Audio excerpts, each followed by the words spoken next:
You get $1,500 a month? Grandma asked. But I never got a cent. My parents stole $54,000 from my brother, then lied about it in front of everyone. I am Noah. I am 21 years old, and during my grandmother's 75th birthday party, in front of my entire family, she asked me a question that set off a firestorm and destroyed our lives. Before I tell you how I discovered a web of falsehood so black that it nearly ruined me, tell me where you're viewing from in the comments section. The air in my grandmother Eleanor's dining room was heavy with the rich, savory aroma of roast beef and the sweet scent of cinnamon from the apple pie cooling on the counter. It was a beautiful fall evening. Outside, the leaves were turning vibrant tones of crimson and gold. The inside of the house was filled with warmth and laughter. It was her 75th birthday, a significant occasion, and the entire family had gathered. My Uncle Edward was holding court at one end of the table, telling a loud, booming yarn, while my Aunt Susan listened with predatory joy, always on the lookout for a fresh bit of gossip. My cousins were laughing, their expressions bright and carefree. For a little minute, as I watched my father, Daniel, laugh at one of my uncle's jokes and my mother, Linda, grin that picture-perfect smile, I allowed myself to feel at ease. We almost appeared regular and happy, like the family in a Thanksgiving movie. I was sitting quietly, like a ghost at the feast, attempting to absorb some of the warmth. These were moments of luxury that I could not afford. My life was a busy juggling act of classes, studying, and 2 part-time jobs that drained my energy and barely covered my tuition and low-cost accommodation. But for Grandma Eleanor, I would always show up. I'd move mountains for her. She was the sun around which our family world revolved.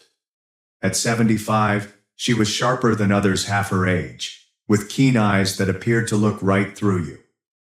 She looked at me across the table and smiled warmly. It was a smile of pure adoration, one that made me feel seen, something I hadn't experienced from my own parents in years. She waited for a gap in discussion. Then, her clear, strong voice pierced through the lingering babble. The room became abruptly quiet. Everyone respected her. Noah, dear, she continued with all of her attention on me. I've been meaning to ask, and I keep forgetting. Is the $1,500 I send you every month enough? I know college is so expensive these days. If you need more for your books or rent, you must tell me. The fork in my hand stopped moving. It lingered halfway to my mouth, full of mashed potatoes. The world seemed to come to a halt. A dozen pairs of eyes swiveled my way. My brain tried to comprehend her words. $1,500. Every single month. That was more money than I made in 2 months of backbreaking work. I could pay my rent, buy all of my textbooks, and possibly even repair the shattered screen on my phone. With that much money, I let out a brief, puzzled laugh before I could stop it. It sounded loud in the suddenly quiet room. What money, Grandma? Silence. This was more than just a lull in discourse. This was a heavy, smothering blank. The air became dense and difficult to breathe. The laughing, warmth, and happiness had all vanished in an instant. I looked around the table. Nobody was looking at me anymore. Everyone, including my uncle, aunt, and cousins, was staring at my parents. My mother's face was a terrifying mask of frozen happiness.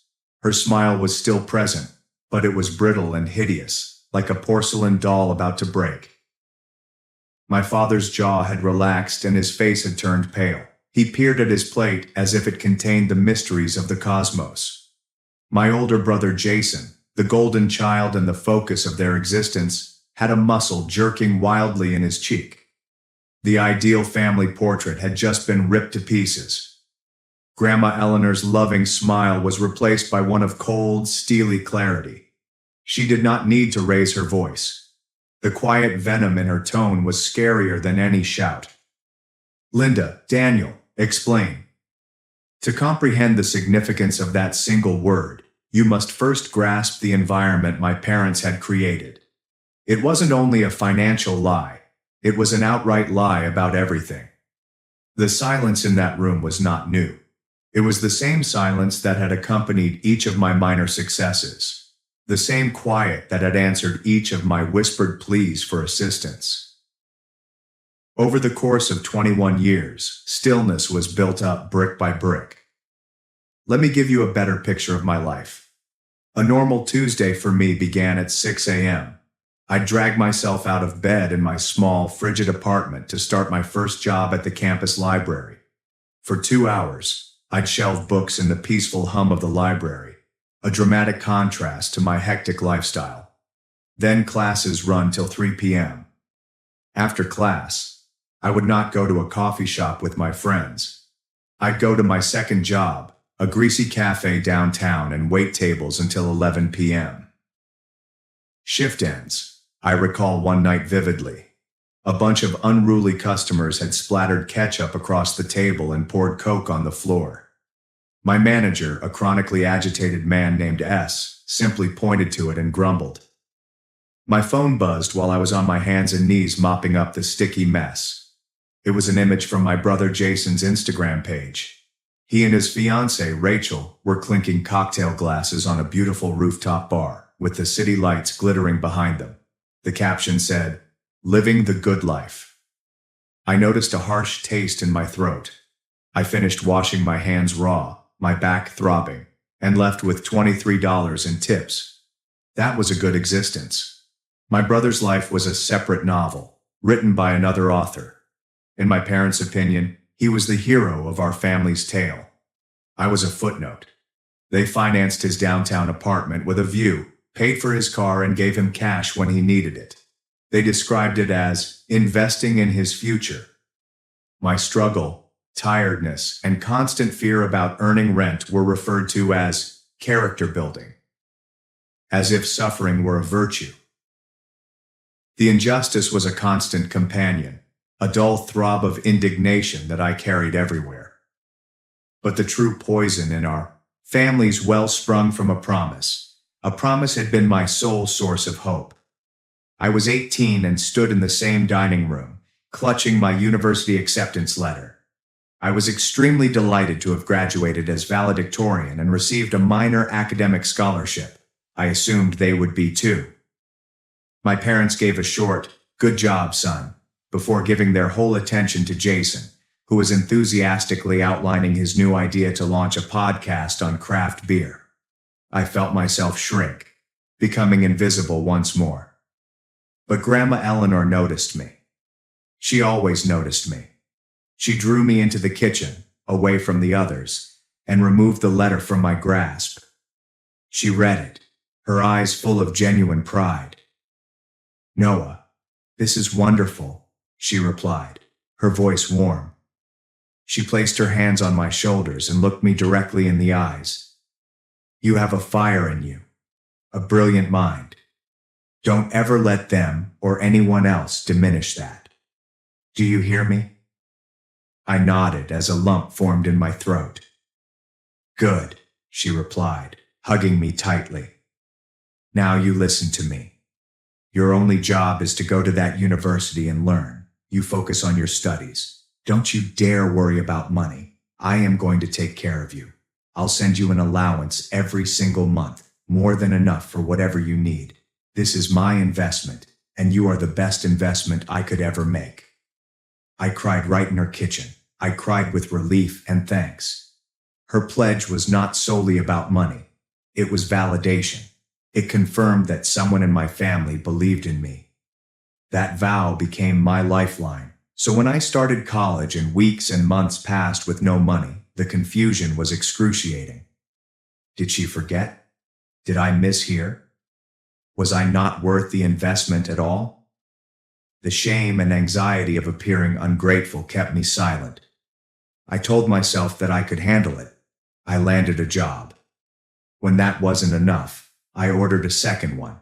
My entire life has been around character building. Around 6 months into my first year, I struck a wall. I was failing a course. I was always unwell, and I was about to drop out. I was desperate. I finally got up the courage to approach my mother about the money. I discovered her in the kitchen, assembling an expensive-looking bouquet of lilies. She was humming. I cleared my throat. "Hey, Mom, can I ask you a quick question?" Her humming ended. She turned, her grin courteous yet distant. "Of course, dear. It's just, did Grandma ever happen to mention anything about, helping out with my college expenses?" I attempted to seem nonchalant, as if it were no great issue. Her nice grin tightened. "What do you mean?" "Well, a while ago she said she might send some money to help out, and I was just wondering if maybe the checks got sent here by mistake or something." Her chuckle had a shrill, unpleasant sound. "Noah, you're 21 years old. Are you seriously asking me about an allowance? Your brother is out there making a life for himself, being independent, and you're here asking for handouts? I thought we raised you to be more self-reliant than that." Every phrase was a skillfully targeted dagger, meant to make me feel small and embarrassed. "But, Mom," I stammered, the injustice making my face flush. "Jason lives in an apartment you pay for. He drives a car you bought him. I'm working 2 jobs. Grandma promised me." Her face turned stone. "Don't you dare use that tone with me," she exclaimed, her voice frigid. "And don't be so selfish. We have a lot of expenses. Your brother needs our support right now. He's under a lot of pressure. Family helps family, Noah. Why is that so hard for you to understand? You should be grateful you have the opportunity to go to college at all. Learn to stand on your own 2 feet. It builds character." There it was again. Character. That was their reason for everything. I just stood there, my throat shutting and the falsehoods draining all the air from the room. She had not only stolen the money, she had taken the promise, the affirmation, the only thing that had kept me going, and turned it into a lesson about my own selfishness.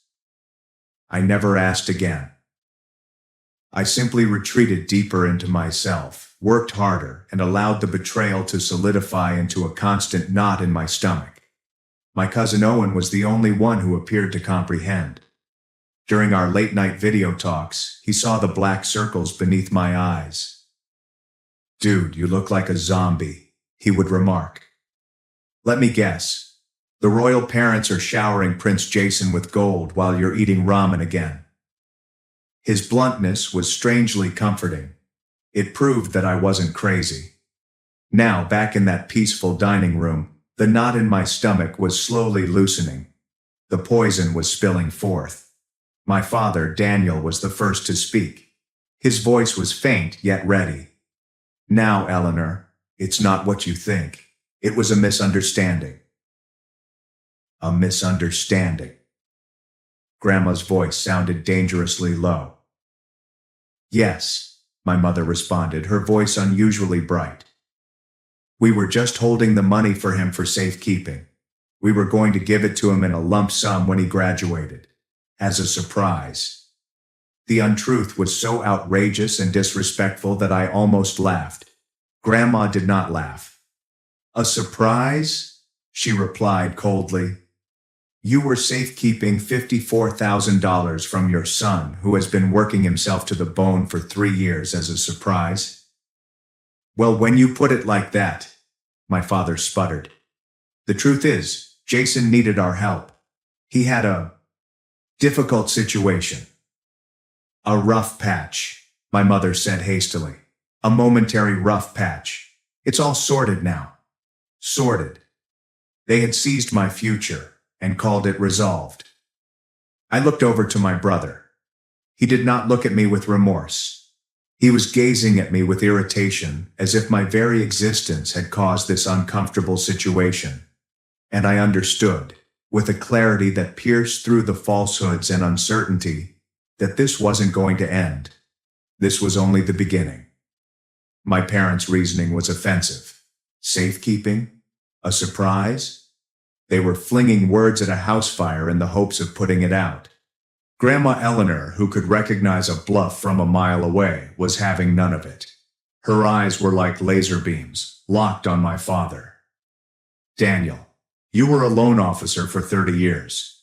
You understand the distinction between safeguarding and stealing, therefore let's end the games. What kind of a hard patch needs you to methodically drain more than $50,000 from your other son? My father flinched, as though he had been struck. It was an investment opportunity, Eleanor, he said, avoiding her gaze. Sure thing. It just went south. An investment, Grandma said, her voice full of disdain. And you, Linda, you went along with this investment.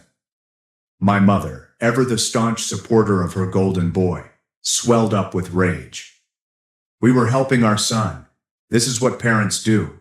We were extremely concerned about him. He was under enormous pressure. We could not let him fail. Her voice trembled with fake righteousness. So you allowed Noah to fail instead?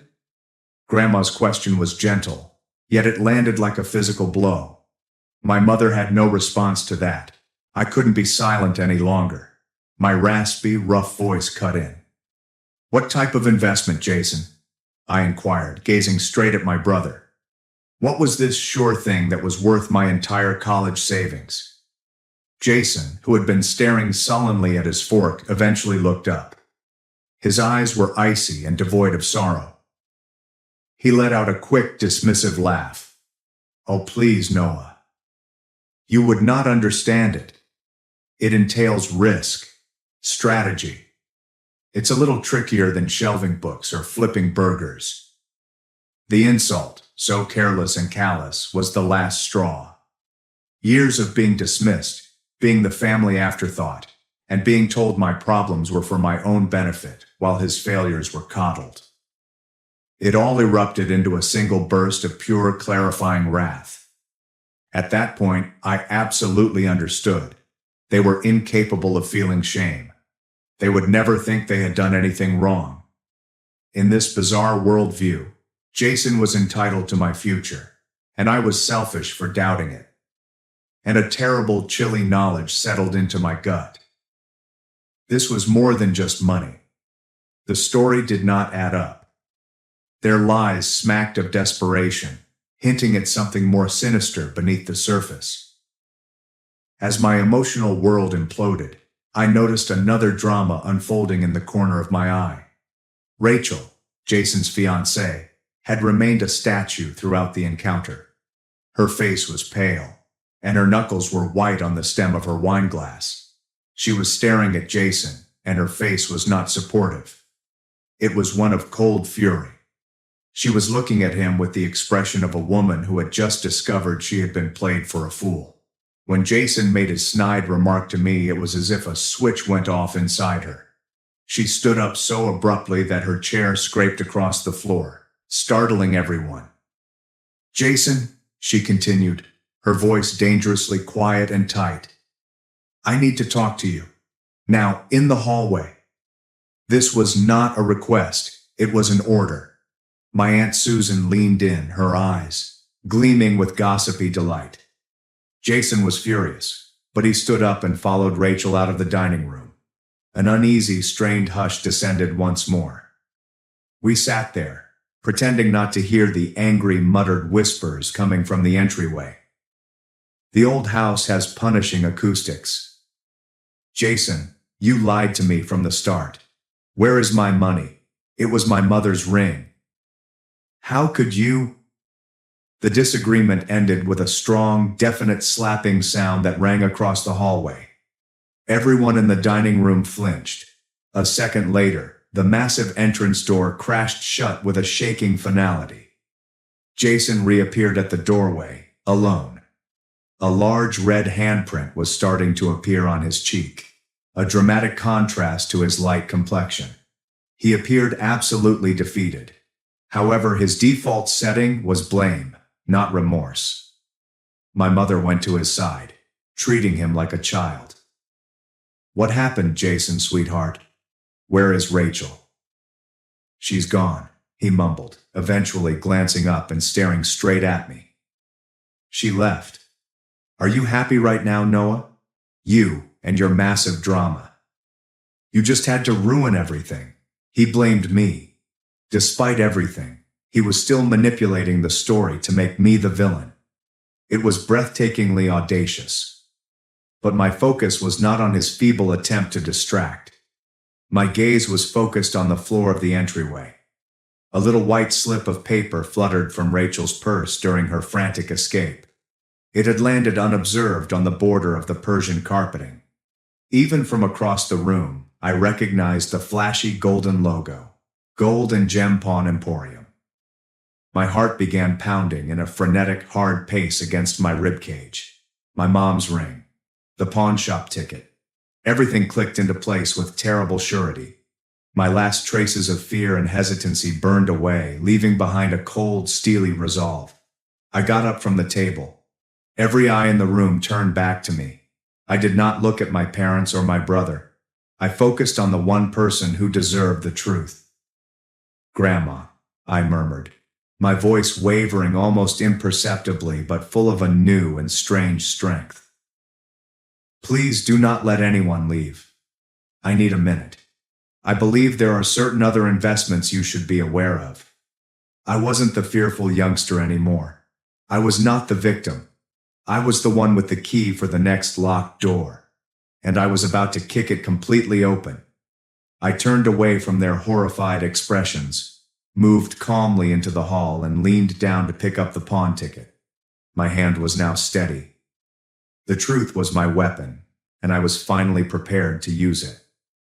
I strolled down the hall and entered the small powder blue guest bathroom, shutting the door behind me. I needed a safe haven, a period of calm to let the screaming in my ears decrease. I leaned my forehead against the cool wood of the door and took a deep, ragged breath. The muted voices from the dining room sounded like a hornet's nest which I had just kicked. My hands, which had been so solid just moments previously, were trembling as I unfolded the pawn ticket. The clinical, typed phrases felt like a punch in the stomach. Item: 1.5 carat diamond solitaire engagement ring, GIA certified. Payout: $2,000. $2,000. He'd sold his future with Rachel for $2,000. The sheer desperation was astonishing. This was not a hard patch. This was a 5-alarm fire, and my parents were the ones with the gas cans. My first reaction was outright wrath. I wanted to rush back in there, push this piece of paper into Jason's face and watch him squirm. But I knew exactly what was going to happen. More lies, more denials. My mother would make up an elaborate narrative about the ring needing repairs. My father would stare at his shoes.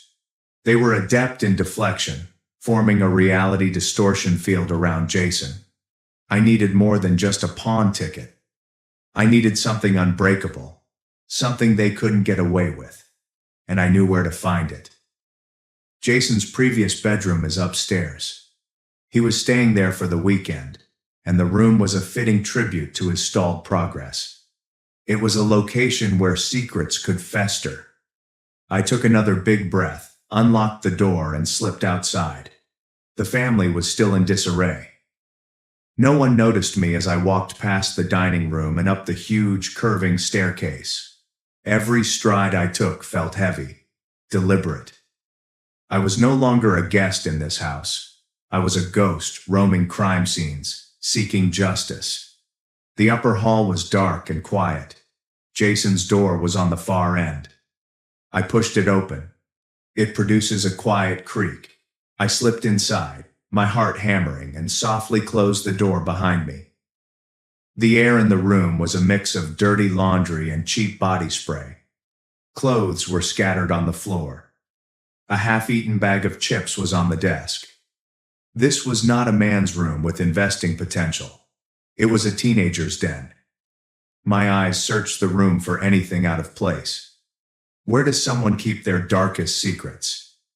I began with the desk, sorting through trash mail and old college textbooks. Nothing. I knelt and searched under the bed, my fingertips sweeping through a cosmos of dust bunnies before discovering merely a long-lost TV remote. Frustration started to set in. Was I wrong?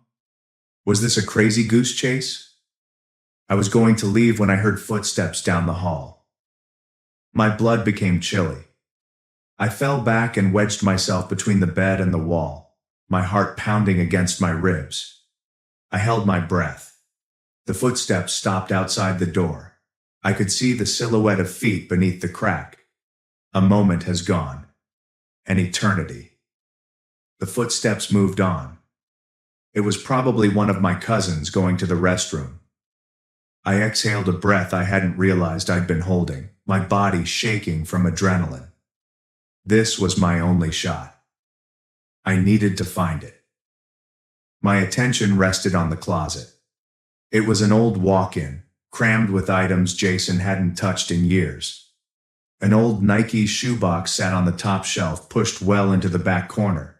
It was covered in dust and appeared to be a lost artifact in a chaotic room. Its neglected status made it the most suspicious object there. I dragged Jason's desk chair over, its legs grinding against the hardwood floor. I clambered atop it, my balance shaky, and groped for the container. When I pulled it down, a cloud of dust exploded around me, causing me to sneeze. I returned the box to the bed and sat down, my pulse racing in my ears. I lifted the lid. No shoes. It was stuffed with papers, a jumbled mess held together by a thick, brittle rubber band. With shaky fingers, I slipped the rubber band off. It shattered and disintegrated in my hands. The first several pages contained what I expected. Delinquent credit card bills with alarming numbers and final reminders from cell phone companies. All under Jason's name. It was horrible. But that was not the smoking gun. I dug deeper. Then I found it. What caused things to alter? It was a thick stack of letters, all from the same company. West Shore Capital Solutions. The name sounded somewhat menacing.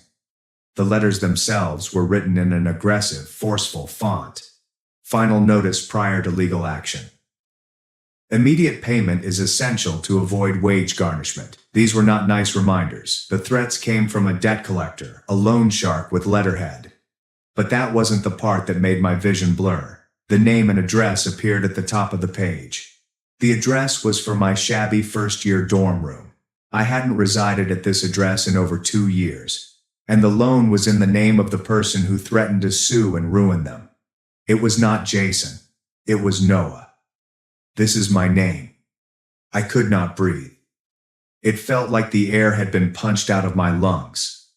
I frantically moved the papers. Everything was there. He could have simply accessed our parents' old tax files to obtain a $25,000 loan agreement using my name, date of birth, and social security number. There were default notices and letters charging exorbitant interest and fees. The total amount owing now exceeded $40,000. This wasn't simply stealing my grandmother's present. This was a profound and tragic violation. He'd taken my identity. He had taken my good reputation, the only thing I actually possessed, and dragged it through the mud, saddled me with terrible debt that may damage my credit, future, and ability to obtain a car loan or a house. He'd committed a felony against my brother and my parents. Did they know? Was this the tough patch they were trying to hide? The thought was a bodily blow. The $54,000 was not for an unsuccessful investment. It was hush money. It was to repay the loan sharks before they came for me. The wrath I felt previously was like a flickering light in comparison to this inferno. This was calculated. This was cold-blooded. It was the ultimate treachery. My shaking has stopped. A terrifying, razor-sharp clarity came over me. The time for fear has passed. The time for pain had passed. It was time for justice. I collected the pawn ticket and a stack of incriminating letters. I organized them into a nice, damning mound. I was no longer a victim hiding in the shadows. I was. The prosecution and all of the evidence was in my hands. I stepped out of the room, my footfall solid on the old wooden floor. I didn't return to the dining room. I went straight to the closed door of my grandmother's study. I knew she would be inside. It was her refuge. I knocked twice in a firm, definite tone. I was ready. I was going to detonate the bomb, destroying my entire family. Grandma Eleanor was in her study just as I had expected. The door was not locked.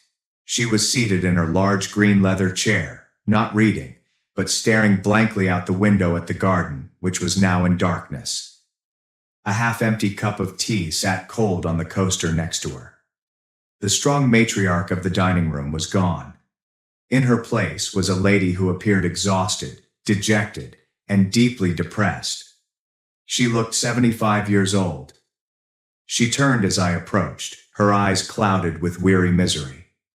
I did not extend a greeting. I didn't have the words. Instead, I approached the gorgeous mahogany desk that had been in our family for centuries. And in the warm, focused light of the green banker's lamp, I lay out my proof piece by piece. First, the pawn ticket for Rachel's ring. Then came a stack of mailings from West Shore Capital Solutions. I took the top letter, which said "Final Notice" in large red letters, and turned it so she could read it. "This is the rough patch, Grandma," I told you. My voice was quiet and devoid of emotion. It was colder and harsher than I'd ever heard before. "This is Jason's bad investment." She leaned forward, her forehead twisted with bewilderment. She took up the letter. Her usually calm hands trembled almost imperceptibly. Her eyes examined the page as sharply as they always did.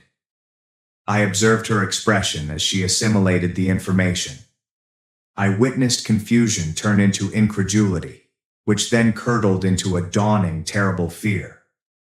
She read the loan amount. She read the threats of legal action.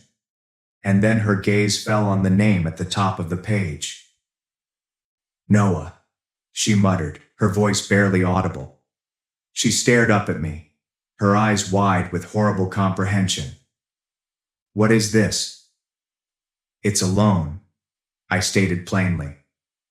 "A loan he took out 2 years ago using my name, my identity." She looked at me and then at the letter, as if she couldn't reconcile the two realities.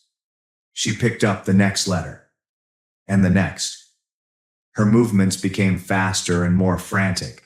She saw the default notifications. She noticed the growing attention. She saw my name repeatedly associated with this financial disaster. When she finally looked up at me, her face was like a stone mask. The grief was gone.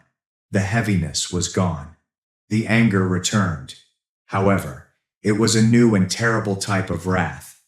It wasn't the burning, impetuous rage that comes from being lied to. It was the icy, deep, and overwhelming rage of a queen who had uncovered betrayal within her own court. She had just seen in black and white that her own children had not simply lied and aided, but had been complicit in a crime committed by one grandchild against another. "He stole your identity," she said. It was not a question. That was the verdict. I just nodded, my throat too tight to make words. She rose from her chair. She stood higher, her spine straighter, and the entire force of her strong personality returned like a tidal wave. The exhausted elderly woman had vanished completely. "They will not get away with this," she added, her voice cold. "This ends tonight." She glanced at me with a long, probing look. Her eyes caught a flash of something. Was there an apology? Regret? "Are you ready for this, Noah?" she inquired. "I am," I responded, and I was astonished by how strong my own voice was. "Good," she replied, offering a single, crisp nod. She placed a hand on my shoulder as a symbol of camaraderie and cooperation. "Let's finish it." We strolled out of the study side by side. It represented a paradigm change. I was no longer the forgotten grandson or the family's punching bag. I was her ally. We were two soldiers headed to combat. For the first time in my life, I was not battling alone. When we returned to the dining area, the tumultuous atmosphere disappeared immediately. The family grew silent, their arguments fading in their throats.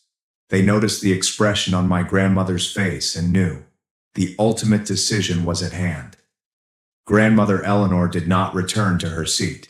She stood at the head of the table, imposing and regal. "Jason," she said, her voice deceptively calm. "Earlier this evening, you belittled your brother by claiming he did not grasp the world of danger. Perhaps you could enlighten us, explain the risk." She pulled the top letter from my palm and displayed it for everyone to see. "This is a legal notification from the company West Shore Capital Solutions. They seem to believe Noah owes them more than $40,000.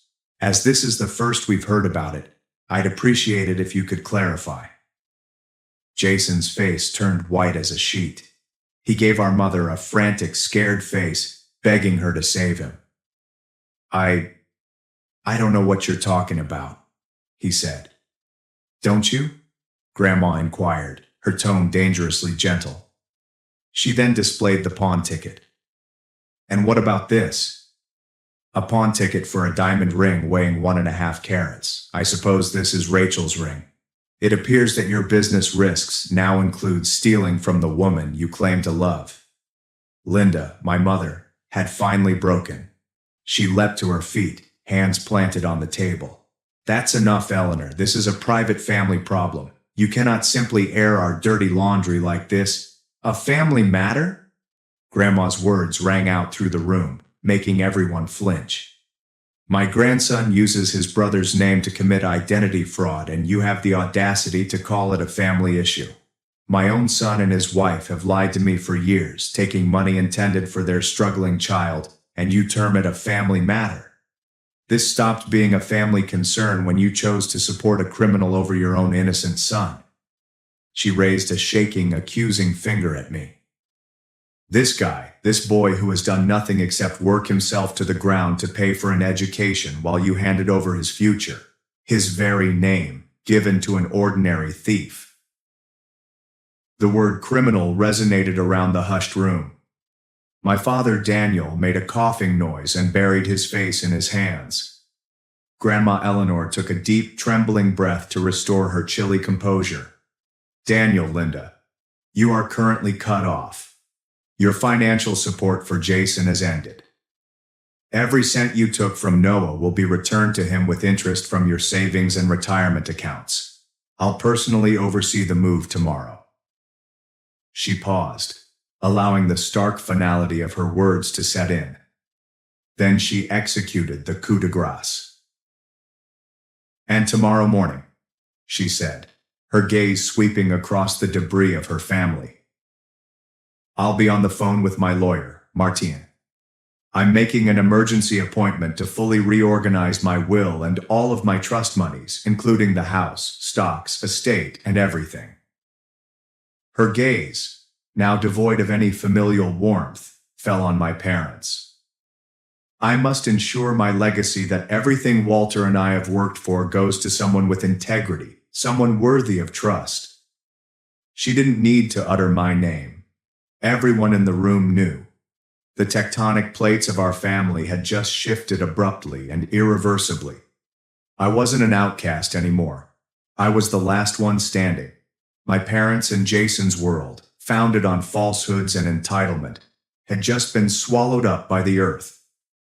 My mother began, her lips opening and shutting like a fish, with no sound coming out. My dad sobbed silently into his hands. Jason finally looked at me. There was no more arrogance or condescension, only a look of pure, venomous loathing. The expression of a dethroned king staring at the peasant who had seized his crown. I saw a promise in his eyes. This was not over. The silence that followed my grandmother's directive was the deepest of the night. It was a hush of complete despair. The eerie silence following a lightning strike has cut an elderly tree in half. You could practically hear the frenzied calculations passing through everyone's heads as they struggled to comprehend our family's new landscape. The power had changed abruptly and ruthlessly, and in that vacuum, my Uncle Edward saw an opportunity. He had always projected a sense of superiority, the affluent, steady sibling gazing down on my father's tumultuous existence. He pushed out his chest, straightened his already perfect tie, and spoke in a somber, condescending tone. "Well, Daniel," he continued, gently shaking his head as if burdened by my father's idiocy, "it appears the chickens have finally come home to roost. I've warned you for years that your failure to teach discipline in Jason will lead to disaster. A man must understand the consequences of his actions." He was attempting to present himself as Grandma's wise counsel in order to emerge victorious from the devastation. He was a vulture, circling, ready to pick the bones, but he'd made a deadly mistake. The most dangerous type of animal is one that is cornered and injured. My father, Daniel, who had spent his life being meek, weak, and pleasant, eventually snapped. He removed his head from his hands, his face covered in tears and snot, his eyes bloodshot and crazy. He gazed at his brother, not with shame, but with a lifetime of hate. "Discipline?" He spit, the word tinged with hatred. "You want to stand there and lecture me about consequences, Edward?" "Now, Daniel, this isn't the time," my uncle said, holding up a placating hand. "Number, you don't get to do that," my father said, pounding his fist on the table and making the silverware jump. "You can't pretend you're better than me. Do you think I'm the only one having secrets?" He gave a rough, barking chuckle. "Do you want to talk about bad investments? Why aren't you telling everyone about last spring? Why don't you tell them how you crawled to Mom on your hands and knees pleading for $100,000 to preserve your oh-so-successful firm from bankruptcy after your smart day trading hobby failed miserably?" Uncle Edward froze. The color drained from his face, leaving it a pasty, sickly gray. His smug facade broke, exposing the scared impostor beneath. My Aunt Diane and his wife let out a terrified scream. "100,000? She yelled, turning against her spouse. "You told me you had a bank line of credit. You said business was booming." "It was a private loan, a family matter," Edward mumbled, his gaze darting about the room, searching for an escape that did not exist. "A loan," Grandmother Eleanor murmured, her voice cutting through the fresh layer of pandemonium like a surgeon's blade. "That I have yet to receive a single dollar of repayment for." "Edward," I assume the word was short-term. The hypocrisy was sickening. The family's self-appointed moral compass was just as corrupt as the rest of them, but better at concealing it. The room erupted. Aunt Susan began sobbing and screaming at her husband. My cousin Owen looked at his father with utter hatred. He then stood up and went out of the room without saying anything. Another voice, quiet but powerful, enforced order in the midst of my family's devastation caused by greed and deception. "That is enough." Everyone froze. It was my granddad, Walter. He had been silent all night like a stoic statue at the far end of the table. He was a quiet man, constantly eclipsed by my grandmother's fire. But now, as he slowly and painfully forced himself to his feet, leaning heavily on his oak cane, he held the entire room's attention. "All of you, stop it. Now." The yelling and sobbing ceased, leaving a startled silence. He took a slow, methodical look around the table, his elderly, tired eyes taking in the full extent of the devastation. He saw my parents' abject shame, my uncle's humiliation, my brother's seething rage, and my own dismal, false victory. His gaze eventually rested on mine, and in his eyes, I saw a level of regret that shocked me to the core. This is my fault," he continued, his voice rasping from age and passion. Grandma Eleanor rushed to his side, resting a hand on his arm. "Walter, no. Don't be ridiculous. This is their greed, their weakness, not yours." "No," he insisted, slowly shaking his head and tightening his grasp on the cane. "It starts with me." He kept looking at me as he spoke to the audience. "It was my idea years ago, Noah. when your grandmother first informed me about her desire to send you money for college. I was the one who advised, Eleanor, simply send it to Daniel and Linda's account. It's easier and eliminates any complicated gift tax paperwork. They're his parents, I explained. They'll do the right thing and ensure he receives it. I thought I was being practical. I thought I was helping. He drew a ragged, quivering breath. I never expected this. I saw you, Noah. I noticed you returning home late from your employment. I noticed the lights on in your place at all hours of the night and said nothing. I assumed you were just driven, like your grandmother. I did not understand you were drowning. He fixed his saddened stare on my parents. My plain, foolish, realistic advice handed you the key to a door you should not have opened. It enabled you to betray your own son day after day for years. And for my part in that, Noah, I really apologize for my silence. I failed you as a grandfather. His admission was a stomach strike. It was not an excuse for my parents.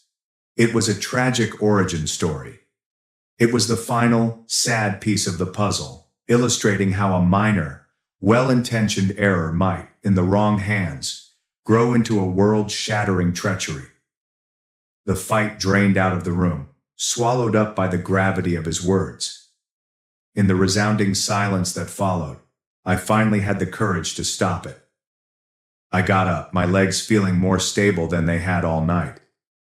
I confronted my parents and brother with quiet, profound finality rather than fury. I don't want an apology, I stated clearly and calmly. Apology means you're sorry. You're not apologizing for what you did. You're just sorry you got caught. I looked at my mother, who was crying tears of self-pity. I looked at my father, who was unable to meet my gaze. I looked at my brother, whose hostility was evident in the room. So this is what's going to happen, I explained. I am leaving this house tonight, and I need time. I need some room. Lots of stuff. Do not call me. Do not text me. Do not try to find me. When I am ready, if I ever am, I will be the first to make contact.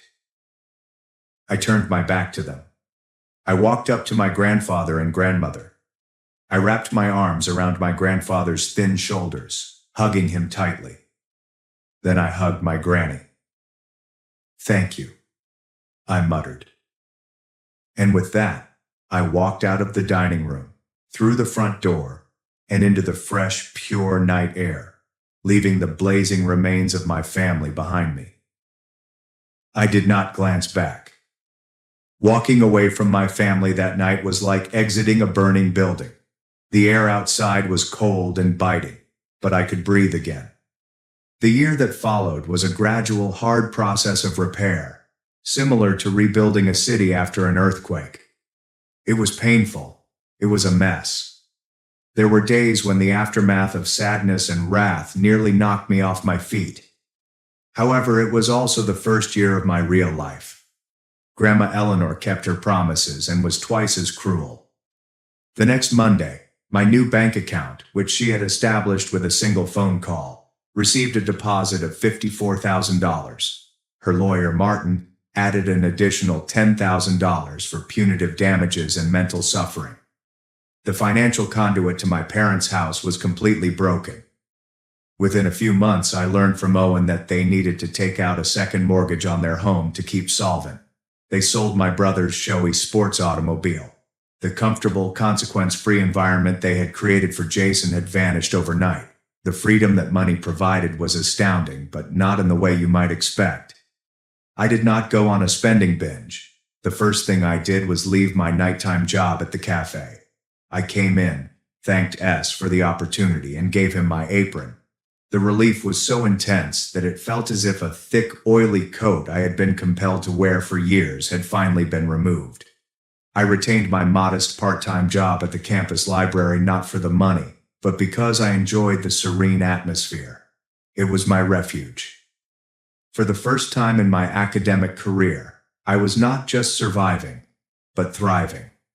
I focused all of my newfound time and energy into my studies. I met with academics during their office hours. I've joined a study group. My grades, which had previously been satisfactory considering my circumstances, skyrocketed.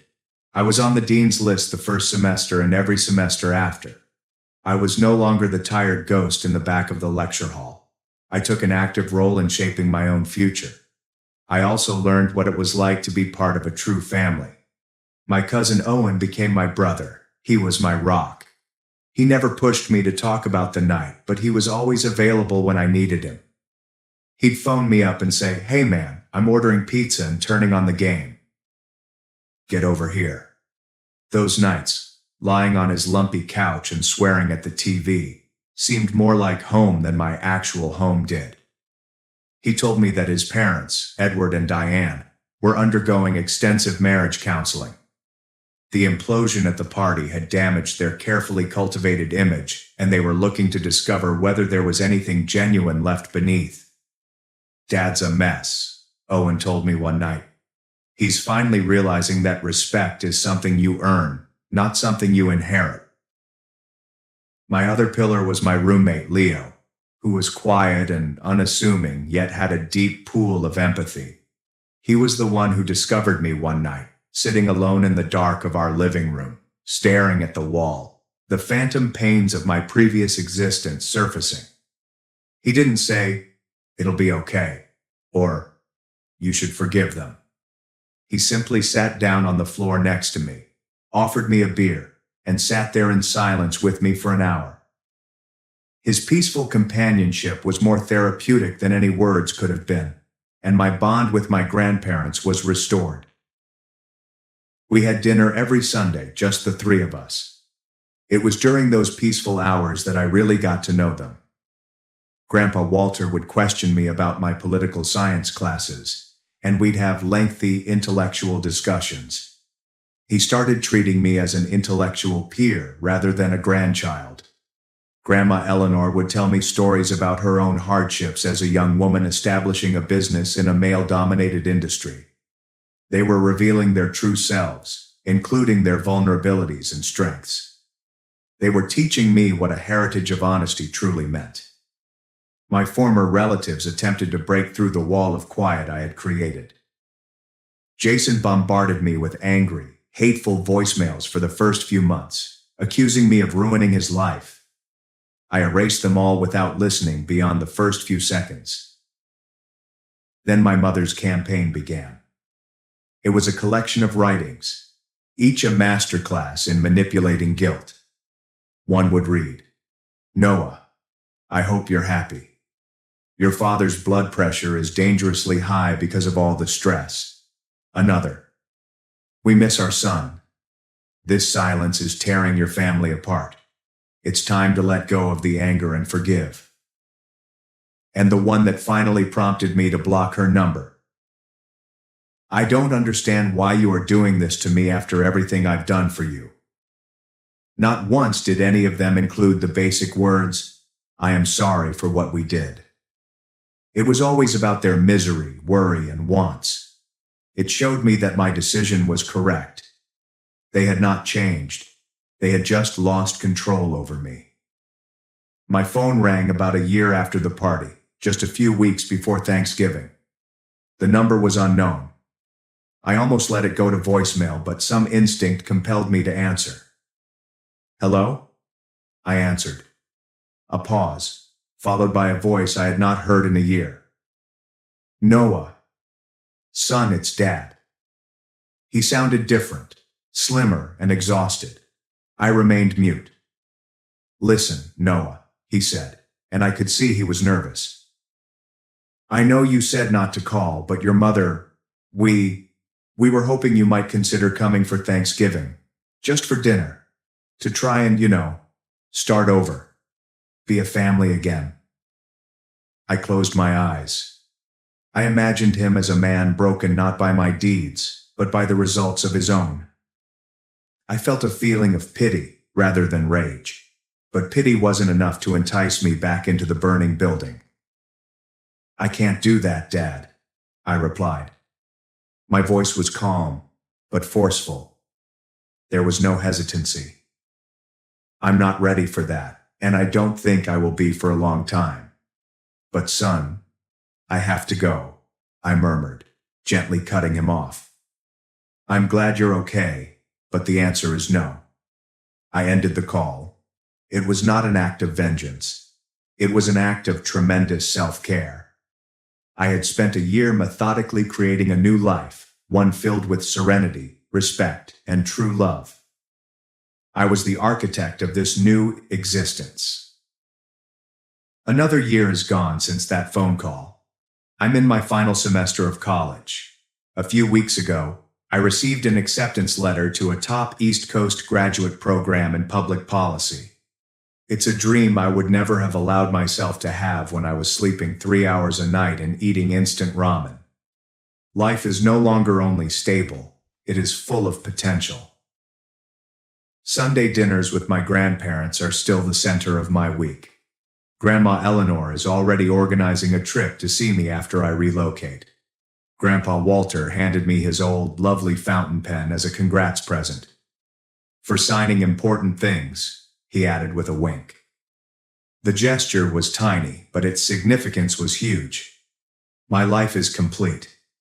My bond with Owen and Leo is the kind that will endure a lifetime. I'm even dating a clever, humorous woman from my international relations class who recognizes me for who I am, not for my past. Every now and again, while walking across campus as the sun sets or late at night in the library, I think about them. My parents. My brother. The searing, blazing rage has long since subsided. Hate is a great load, and I have worked too hard to be able to bear it any longer. What remains is a terrible, hollow regret and grief over the family I should have had. I feel bad for the mother who was so blinded by favoritism that she couldn't recognize her other child's suffering.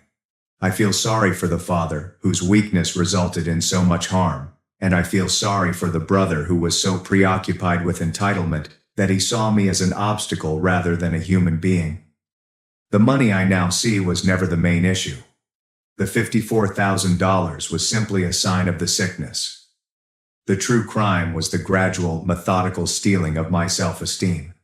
The true betrayal was making me believe that I was worth less. Ironically, losing that money and learning the truth was the most liberating experience of my life. It made me stop waiting for their approval, to give up hope that they'd see me someday. It forced me to face myself. It compelled me to battle for my own value. They say that what doesn't kill you makes you stronger. I'm not convinced that is true. I believe that some things only kill you briefly. They leave scars. But I've discovered that scars do not have to be a cause of shame. They are proof that you have recovered. They are proof that you survived the struggle. My scars are a map of where I've been, and they serve as a continual, forceful reminder that I will never allow myself to return there again. They remind me that my family does not decide my worth. It's not influenced by my bank account or anyone else's opinions. It is defined by my own acts, my honesty, and my willingness to defend my own soul. It is the one thing that no one can ever take from you until you allow it. Thank you for hearing my story. I hope it touched you in some way. Have you ever had to fight for your own worth against those who were supposed to help you grow?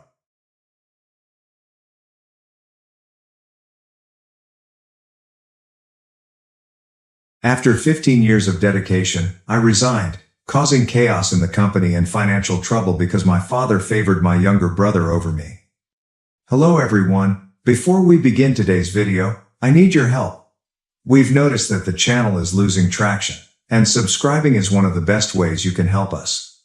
It's quick, free, and allows us to continue bringing you great content. Your support means everything. Let us keep this channel growing together. Thank you very much. Now, let's begin the video. Hello Reddit, long-time lurker and first-time poster. I had to get this off my chest before I lost my sanity. If you don't want to read my son's tale, you can find the TLDR at the bottom. So, I'm a 34-year-old male who has been working for my father's plumbing firm, Taylor & Sons Plumbing, For 15 years. The son section is supposed to be about me and my younger brother Matt, 31M, but it's more like Taylor and his favorite son. And the other one who does all of the work. My father founded this company around 30 years ago. A classic small business story. We started with just him in a van and now have 15 plumbers, 3 office workers, and are one of the larger plumbing companies in our community. And I'm not being arrogant when I suggest that most of that growth occurred after I joined. After high school, I attended college to study business management for 4 years, earning an official degree. Meanwhile, my brother Matt barely graduated high school and required 6 years to complete a 2-year degree at a community college. While I was studying, he was uploading gym selfies and making his way around the local bar scene. After graduation, I returned home to work for my family's business. Dad emphasized the need of learning from the ground up, so I spent 3 years as a plumber's assistant, unclogging toilets, crawling beneath houses, and dealing with others' physical. Fine, whatever. I got it. Can't manage plumbers if you don't know what they do. I worked my way up, obtained my master plumber's license, which is a massive pain in the ass, BTW, and learned scheduling, inventory, and all of the boring but essential stuff that keeps a business running.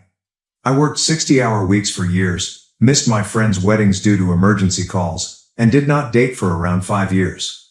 Who has time? Then I finally made it. I became operations manager about 5 years ago. I began implementing all of the systems I had been planning. Digital scheduling, better inventory management, follow-up calls following jobs. Our reviews went from 3.5 to 4.8 stars. Revenue increased by 40% in 2 years. Dad genuinely appeared impressed for once. Then Matt shows up. Enter Matt. Until now, my brother had been bouncing between bartending and finding himself. Suddenly, he decides he wants to join the family business. Keep in mind that this guy has never exhibited any interest in plumbing. I can't tell the difference between PVC and copper pipe. I think a P-trap is something you use to catch animals. But Dad is absolutely thrilled. His golden boy has finally joined the family legacy. And this is where everything goes to hell. Dad offers Matt a made-up title like Director of Client Relations, and a salary that is 80% of mine, despite the fact that I've been there a decade longer. Matt is assigned an office with a window. Meanwhile, I am still in the converted closet adjacent to the restroom. What's his job? Taking clients to lunch. We're posting on our social media. Occasionally showing up at project sites to photograph our plumbers working, always making sure to include himself in the shot, as if he's overseeing.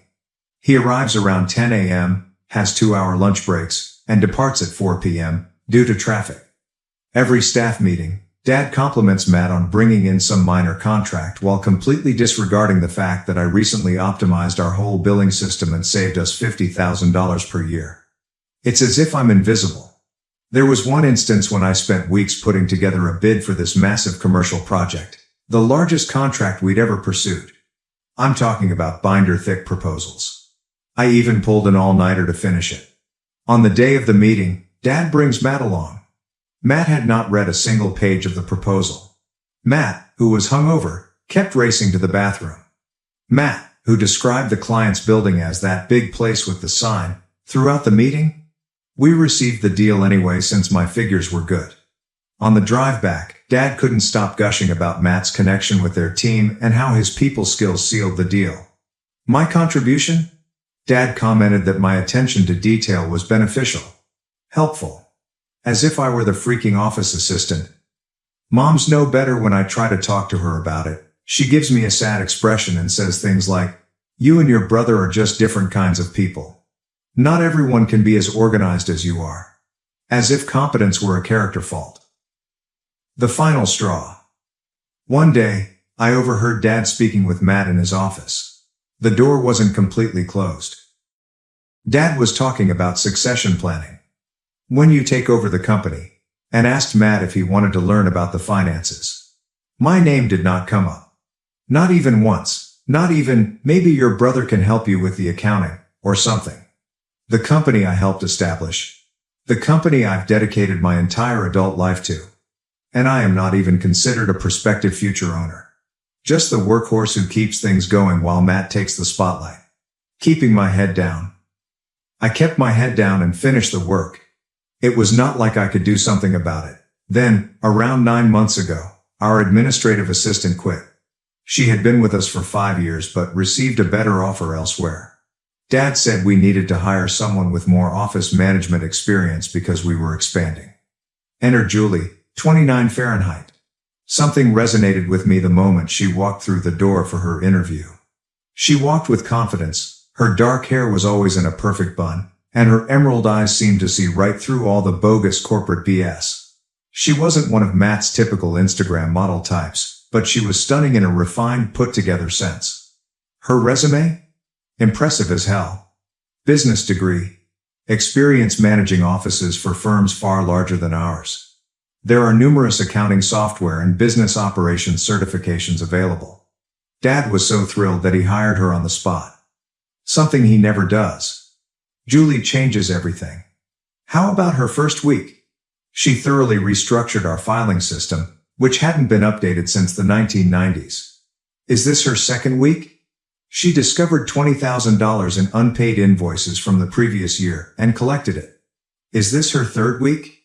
She confronted my father about our antiquated scheduling system and persuaded him to invest in the software I had been yearning for years. I was essentially in love. We started having lunch together in the break room. We initially discussed only work-related topics. Then we realized we both enjoyed the same true crime podcasts. Then I discovered she enjoys hiking, which I do as well. Then there were movies, novels, and all that. It was so simple to chat to her, unlike those awful Tinder dates where you're trying to think of anything to say. Asking her out after a few months of the lunch thing, I finally got the nerve to ask her out. For real. Dinner on Friday night at that new Thai restaurant downtown. Not the break room, with our sad Tupperware meals. She agreed right away, smiling in a way that made me feel like I wasn't simply the family doormat.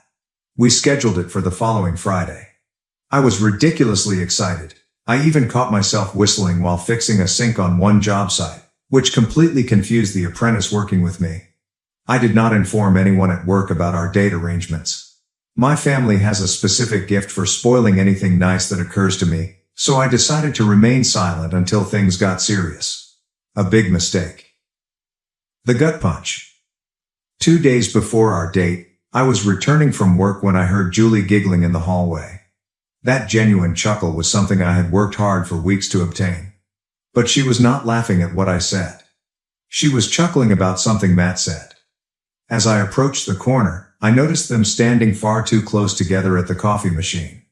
Matt was performing his famous lean against the wall, look how cool I am posture. He was showing her something on his phone, and she was genuinely interested in whatever rubbish he was spewing. Hey, Ryan, Matt said as he noticed me, using that false brotherly tone he saves for when other people are present. Just showing Julie those kayaking pics from last weekend. Kayaking? Matthew. The guy who complains about having to walk from his automobile to a restaurant while it's raining. The guy who once asked me if the river near our house included those fish things. Since when does he frickin' kayak? Julie smiled at me, but it was not the same grin. It was simply polite, professional. The kind you give to a coworker, not the person you're about to go on a date with. My stomach sank. They're amazing photos, Julie replied, returning her gaze to Matt. I've always wanted to try kayaking but never had the chance. You should come with me sometime, Matt added, flashing that idiotic smile that always works on ladies. I go most weekends when the weather's good. Very peaceful out on the water. Let me tell you, this guy has never kayaked in his life. The closest he's been to a water sport is drinking beer on someone else's boat. But suddenly, Mr. Outdoorsy appeared. That would be fantastic, Julie stated. And she really meant it. I could tell. She turned to face me. Ryan, I didn't know your brother was so into outdoor activities. Neither did I mumbled. But they were quickly back to scanning through his phone, which I'm sure featured stock shots of boats or images he found online. The next day, Julie found me alone in the break room. My heart skipped a beat as I wondered if the Matt encounter was all for nothing. About Friday, she said. And I knew exactly what was coming. I'm really sorry, but I need to reschedule. Something came up. Something came up is the worldwide code for I found a better offer. And in this case, my brother undoubtedly made the superior deal. No problem, I replied, attempting to sound nonchalant. Maybe another time. Definitely, she said. With a smile. A smile that did not reach her eyes. A smile that conveys, this is never happening. Sure enough, I found out later through an office rumor that Julie and Matt had their first date on Friday, the same day she was supposed to go out with me, at the Thai restaurant where I had planned to take her. The next week was torture. Matt strutted around the office, as if he had won the lottery. Julie flushed every time he passed past her desk. When I entered the room, the whispered talks halted. Matt casually mentioned their date during the staff meeting. I felt like garbage. Every time I try to construct something for myself, Matt swoops in and takes over as if it was never mine in the first place. And of course, things got worse. Matt tells Mom everything, so she knew about it right away. She called over the weekend, all thrilled. Have you met this Julie that Matthew is seeing? He says she's just wonderful, so accomplished and pretty. She works at your office. She's our office manager, I replied bluntly. Well, isn't that nice?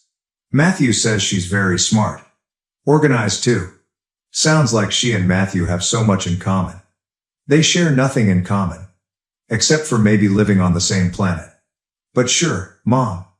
They are soulmates. Finally, I snapped. Actually, Mom, Julie and I were supposed to go out first.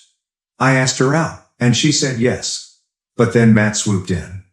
There was a prolonged pause. I could almost hear Mom trying to assimilate this information in a way that would not make her beloved Matthew appear terrible. Well, sweetie, you know how these things go. Sometimes people just connect. Matthew has always been so charming with the ladies. You're more, well, focused on work. Seriously. Not everyone appreciates that like they should. She basically said, Matt's hot and fun. You're boring. Deal with it. The new power couple. And that's how it began. Matt and Julie, Taylor and Sons Plumbing's new power couple. However, the saddest aspect was not even losing Julie. It was seeing her gradually comprehend who Matt truly was, and pretending not to notice it. The cracks begin to show. He canceled arrangements with her for the first time because his friends invited him to a last-minute poker game. The day she overheard him exaggerating, or outright lying, about his function in the company to a client. She once had to cover for him when he was due to attend a networking event but was too inebriated to show up. I could see the perplexity on her face. The mental gymnastics as she attempted to reconcile the Matt she thought she was dating with the real Matt. However, by that time, they had become official. And she was in too deep. My family circles the wagons. Mom invited Julie to Sunday supper 3 weeks after they began dating. It'll be nice to have a fresh face, she exclaimed. As if our monthly family dinners weren't already agonizing enough, especially since my work infatuation had picked my brother over me. I almost skipped dinner. But Dad made it clear that it was not optional. Family dinner is family dinner, Ryan. Be there. The dinner from hell, so I went, and it was just the nightmare you'd imagine. Mom went all out, using her best china and preparing a sumptuous roast. Dad told work stories that made Matt sound like a business prodigy. Matt performed his ideal son-boyfriend routine, pulling Julie's chair out, refilling her water glass, telling utterly fabricated stories about his wild weekends and charitable work. Julie ate it all up, laughing at Matt's jokes, questioning him about his fictitious hiking expeditions. While I sat there, knowing that Matt's closest experience with outdoor adventure is when he had to park at the far end of the mall parking lot, I attempted to join the conversation. I described the hiking trail Julie and I had discussed over our break room lunches, just to let him know what he ruined. Oh, Matt was just telling me about that place, Julie cried, turning to him with excitement. You've been there too? Been there, Matt asked, laughing. I practically live on that trail in the summer. Sure. He is suddenly Bear Grylls. The promotion I deserved at supper happened 6 months ago. They have been formally dating ever since. Anyway, I focused on myself and tried to adjust, praying that things would improve for me. I persuaded myself I didn't really care about what slipped through my fingers. I knew fantastic things would happen. About a month after that dinner, I was ultimately promoted to senior operations manager. After 15 years of killing myself for this company, this was meant to be a big deal. Increased responsibility, better pay. Most importantly, the company's car. Nothing fancy, just a new Ford F-250 with ample towing capacity for transporting equipment to job sites.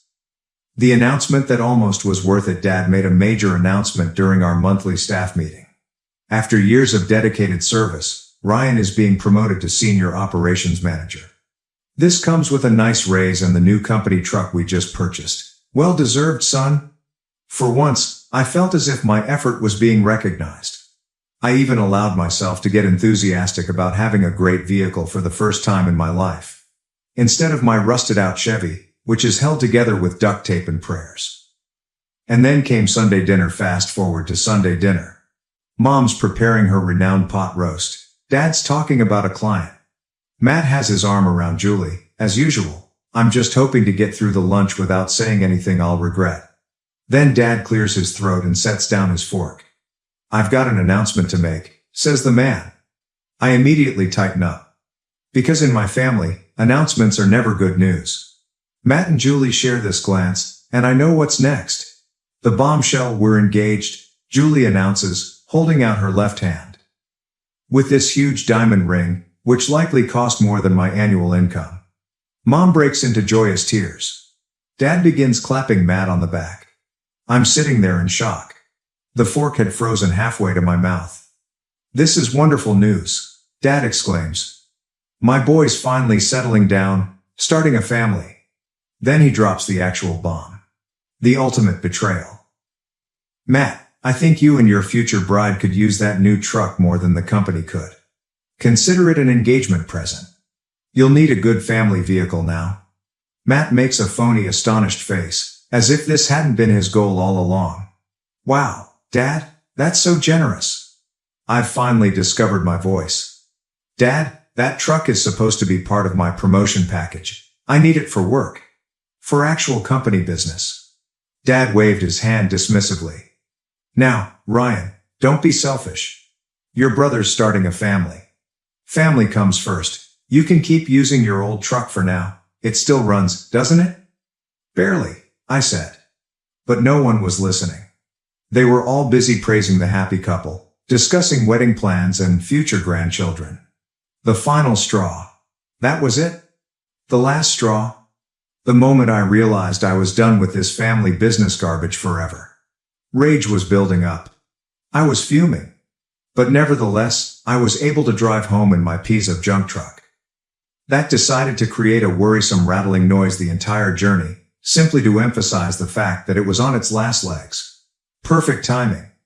15 years down the drain, I arrived home. And totally lost it.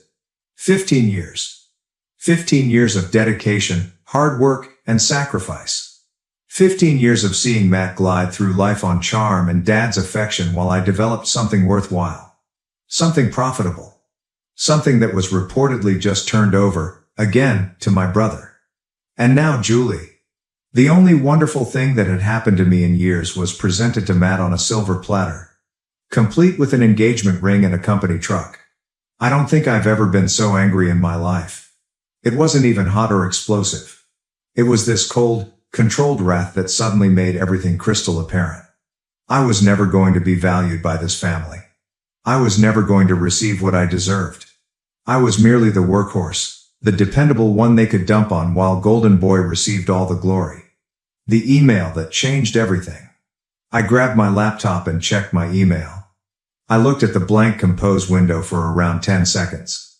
Then I started typing. Subject, my resignation.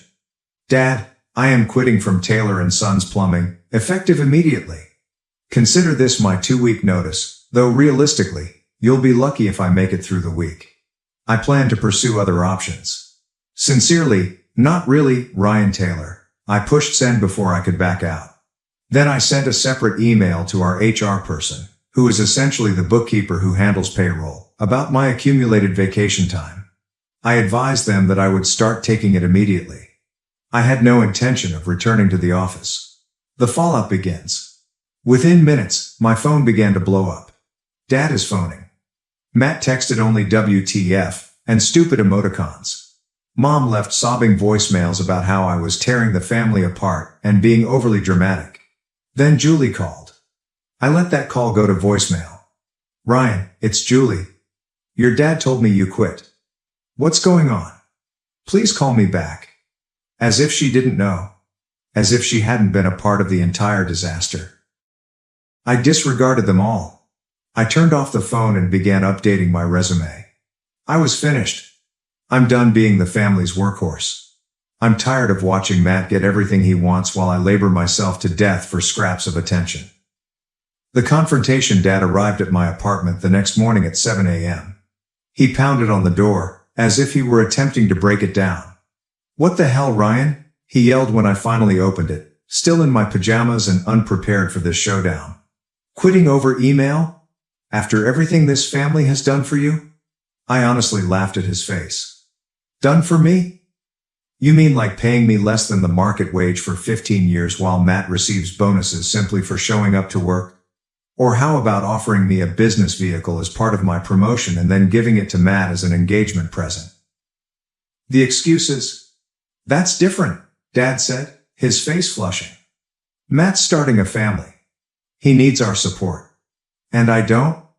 I've been supporting this entire family for years. Who do you think keeps the business going while Matt is away enjoying 2-hour lunches and posting on Instagram? Dad's face became even redder. Do not talk about your brother in that way. Matt brings in clients. He is the company's face. And I am what? What about the workhorse? The sucker who actually performs the work while Matt takes all the credit? I am done, Dad. Let Matt manage your business. You don't need me, anyway. The final goodbye. I started to close the door, but Dad's foot got in the way. Classic. You walk away from this company. You walk away from this family, he told me. It was all very dramatic, as if we were watching a horrible television program. I looked him dead in the eyes. If this is how family treats each other, maybe it's for the best, I replied, pushing the door so firmly that Dad had to shift his foot. He pounded and yelled for a bit before giving up and leaving. The aftermath begins. The next day, Matt arrived. I didn't even open the door, but yelled through it that he needed to go before I called the cops. He attempted the "come on, bro, don't be like that" thing, but I wasn't buying it. Mom called repeatedly, crying about how I was breaking your father's heart and tearing the family apart. As if I were the problem here. As if the 15 years of favoritism and disdain were my fault. But, you know what? I've never felt more free in my life. A new beginning. The job search was shockingly easy. That first week, I got 3 interviews, all with larger and more professional organizations than my father's. Both of them made offers. I accepted the position with Wilson Plumbing and Heating, a competitor across town. They're tiny but developing quickly, and the owner, Dave Wilson, values experience and hard effort. Isn't this a novel concept? What is the best part? They offered me a partnership track, in writing. After 2 years, I'll have the chance to buy in and become a part owner. Despite 15 years of service, my father never considered gifting me this. Oh, and they gave me a business truck. A brand new Ford F-350 Super Duty. Better than what Dad took from me. Fully loaded, with the firm logo on the side and everything. During my first week, I made sure to drive past my parents' house. Petty? Yeah. Satisfying? Of course. Watching Taylor and Sons fall apart. Meanwhile, the Taylor and Sons enterprise crumbled without me. I've been receiving texts from some of the plumbers, who were truly nice guys, and their stories are better than any revenge fantasy I could have imagined. Week 1. Dad attempts to take over. Dad tried to handle operations on his own while I was gone. He hasn't done the job in 15 years. He had no idea how my scheduling system operated. He ended up scheduling 3 distinct crews on the same day. Then there was no one available for an emergency call at the hospital. That's a large account that I've personally managed for years. They were not pleased. Week 2, Matt gets promoted. Dad delegated responsibility for operations to Matt since he was in over his head. Matthew. He can't even remember to arrange his own dental appointments. Predictably, it was a complete disaster. According to my friend Steve, one of the senior plumbers, Matt arrived late every day. He spent most of his time on the phone with Julie or his friends. Couldn't answer simple job-specific questions. They lost one of our second largest commercial contracts entirely because Matt failed to submit the renewal papers. The account was worth $50,000 each year. Gone. Matt was too busy posting gym selfies or whatever it is he does all day. The dominoes keep falling. The scheduling is so disorganized that they have had to call clients the night before to reschedule. This is infuriating everyone. Their online ratings have plummeted from 4.8 to 3.2 stars in only 3 weeks. Dad is blaming the new system. My system. Not the fools attempting to run it. The office chaos. One of the office employees resigned because Matt continued to blame her for his failures. Accounts receivable are stacking up because no one is invoicing on time. That was another thing I managed that no one seemed to know about. But I didn't expect. Did Dad have to take out a short-term loan to cover payroll? Because their cash flow is all messed up. 3 weeks ago, the business was solidly profitable, is currently struggling to stay afloat. And Julie? Apparently, she stays up late every night to keep things functioning. But she is an office manager, not an operations professional. She can arrange files and answer phones all day, but she knows nothing about schedule plumbing jobs, managing a group of 15 plumbers, handling various talents and certifications. She didn't realize what she was getting into with my family. Have you made your bed? Lie in it. The Taylor family breaks apart. Mom has been messaging me nonstop, increasingly desperate messages. Your father's working 16-hour days trying to sort out the schedule. Matt's really trying, but he doesn't understand your system.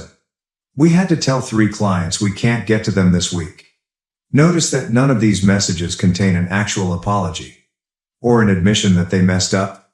Classic Taylor family. Dad's breaking point. Dad left me only one message, slurring his words as if he had been drinking. This business was okay prior to your sophisticated systems, and it will be fine afterwards.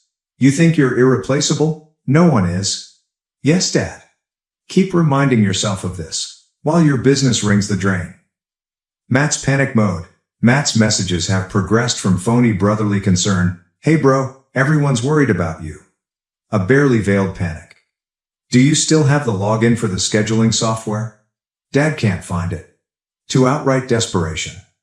Seriously, dude, just tell me how you handled the Henderson specs. Their project manager is freaking out. Julie's half-hearted attempt. Am I the only one who hasn't reached out much? Julie. She sent one email to my personal account about a week after my departure. It was lengthy and full of apologies about how she never meant to hurt me and how things with Matt just happened. And, of course, she hoped we might remain friends. Finally, almost as an afterthought. If you have time, could you possibly write up how you handled the scheduling? We're having some issues. I removed it without replying. Not my circus, not my monkeys. Oh, and the truck? Apparently, it's creating an odd sound. Matt had the audacity to ask if I could look at it, according to his most recent text message. The truck that should have been mine. The truck was part of my promotion but was given to him as an engagement present. I laughed out and then deleted it without answering. Not my truck, not my problem. A new life at Wilson.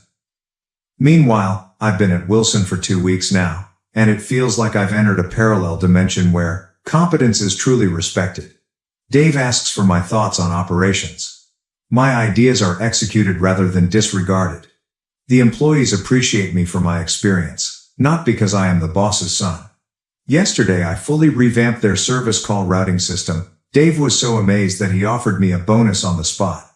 A bonus for executing my job well. What a concept. And then I met Kate. About a week after starting my new job, I met someone. Kate. She's an architect I met on the job site while we were working on the plumbing for a new office building. Smart. Funny. Director. Not playing any games. Kate is nothing like Julie. Kate is real, Whereas Julie was always polished and proper. She comes up to dates wearing jeans and boots. She can talk athletics as readily as she talks design. And calls me out on my nonsense in the most refreshing way. She doesn't engage in games. She doesn't say what I want to hear. Kate delivers exactly what she promises. Our third date. For our third date, we went hiking to a waterfall I'd wanted to see for years. Just two folks that genuinely enjoy each other's company. I showed her some urgent texts from my relatives. She simply shook her head. They had gold and treated it like dirt. Their loss. My gain. Then she kissed me, and I completely forgot about the family business for the rest of the day. Perhaps for months. A chance encounter. This weekend, Kate and I were at the hardware store, purchasing supplies for my bathroom project, when I noticed them. Matt and Julia. Great. Just as I was enjoying a normal Saturday with my girlfriend. Kate clasped my hand when Julie saw us and yelled out. Matt turned around, appearing as if he'd rather be somewhere else. Hey, bro. I kept it brief. Hey. Julie's gaze immediately focused on Kate, then on our linked hands. How have you been? Good. Really good. This is Kate. I introduced them as Julie sized her up. Kate, the absolute champion, grinned and shook their hands. One, nice to meet you both. I've heard a lot about you. Matt's panicked expression. Priceless? The truck problem. Julie inquired about our supplies. Renovating Ryan's bathroom, Kate explained. I'm an architect, handling the design. An architect? That's impressive, Julie exclaimed, suddenly self-conscious. She's an office manager at my family's company, I told her. Why not slightly twist the knife? It turns out they were there because of the truck. You know, the one that kept making strange noises. And of course, Matt had no idea how to fix it. I couldn't resist. The company truck. The one that was supposed to be mine. Matt had the decency to appear embarrassed. Yeah, that one. He had no regrets about what he'd done. Julie's apology. Kind of. Kate, ever the pro, expertly devised an exit route including some fictitious dinner appointments. Julie hesitated as we turned to leave. Can I have a moment alone? Kate questioned me, but I nodded. She gripped my hand before moving away. Julie moaned, appearing tireder than I had ever seen her. The engagement? Taking it slow? Translation. Matt's true colors were showing. The business? Not the same without you. Apparently, they had hired 2 individuals to replace me, but they were still lagging behind. Matt. Different since you left. Yeah. Working for the first time in his life will accomplish this. She shifted uneasily and tucked her hair behind her ear. I just wanted to say, I'm sorry. For coming between you and your brother. I nearly laughed, not in a harsh way, but rather in a wow, you really didn't get it sense. You, Julie, were not the problem. You were simply a symptom of a much larger problem. My family has never valued me. What about the truck? That was just the last straw. She chewed her lip and glanced at Kate. She seems nice. You two look good together. We are, I said without hesitation. She sees me for who I am. Julie nodded as if she understood. But I wasn't convinced she really did.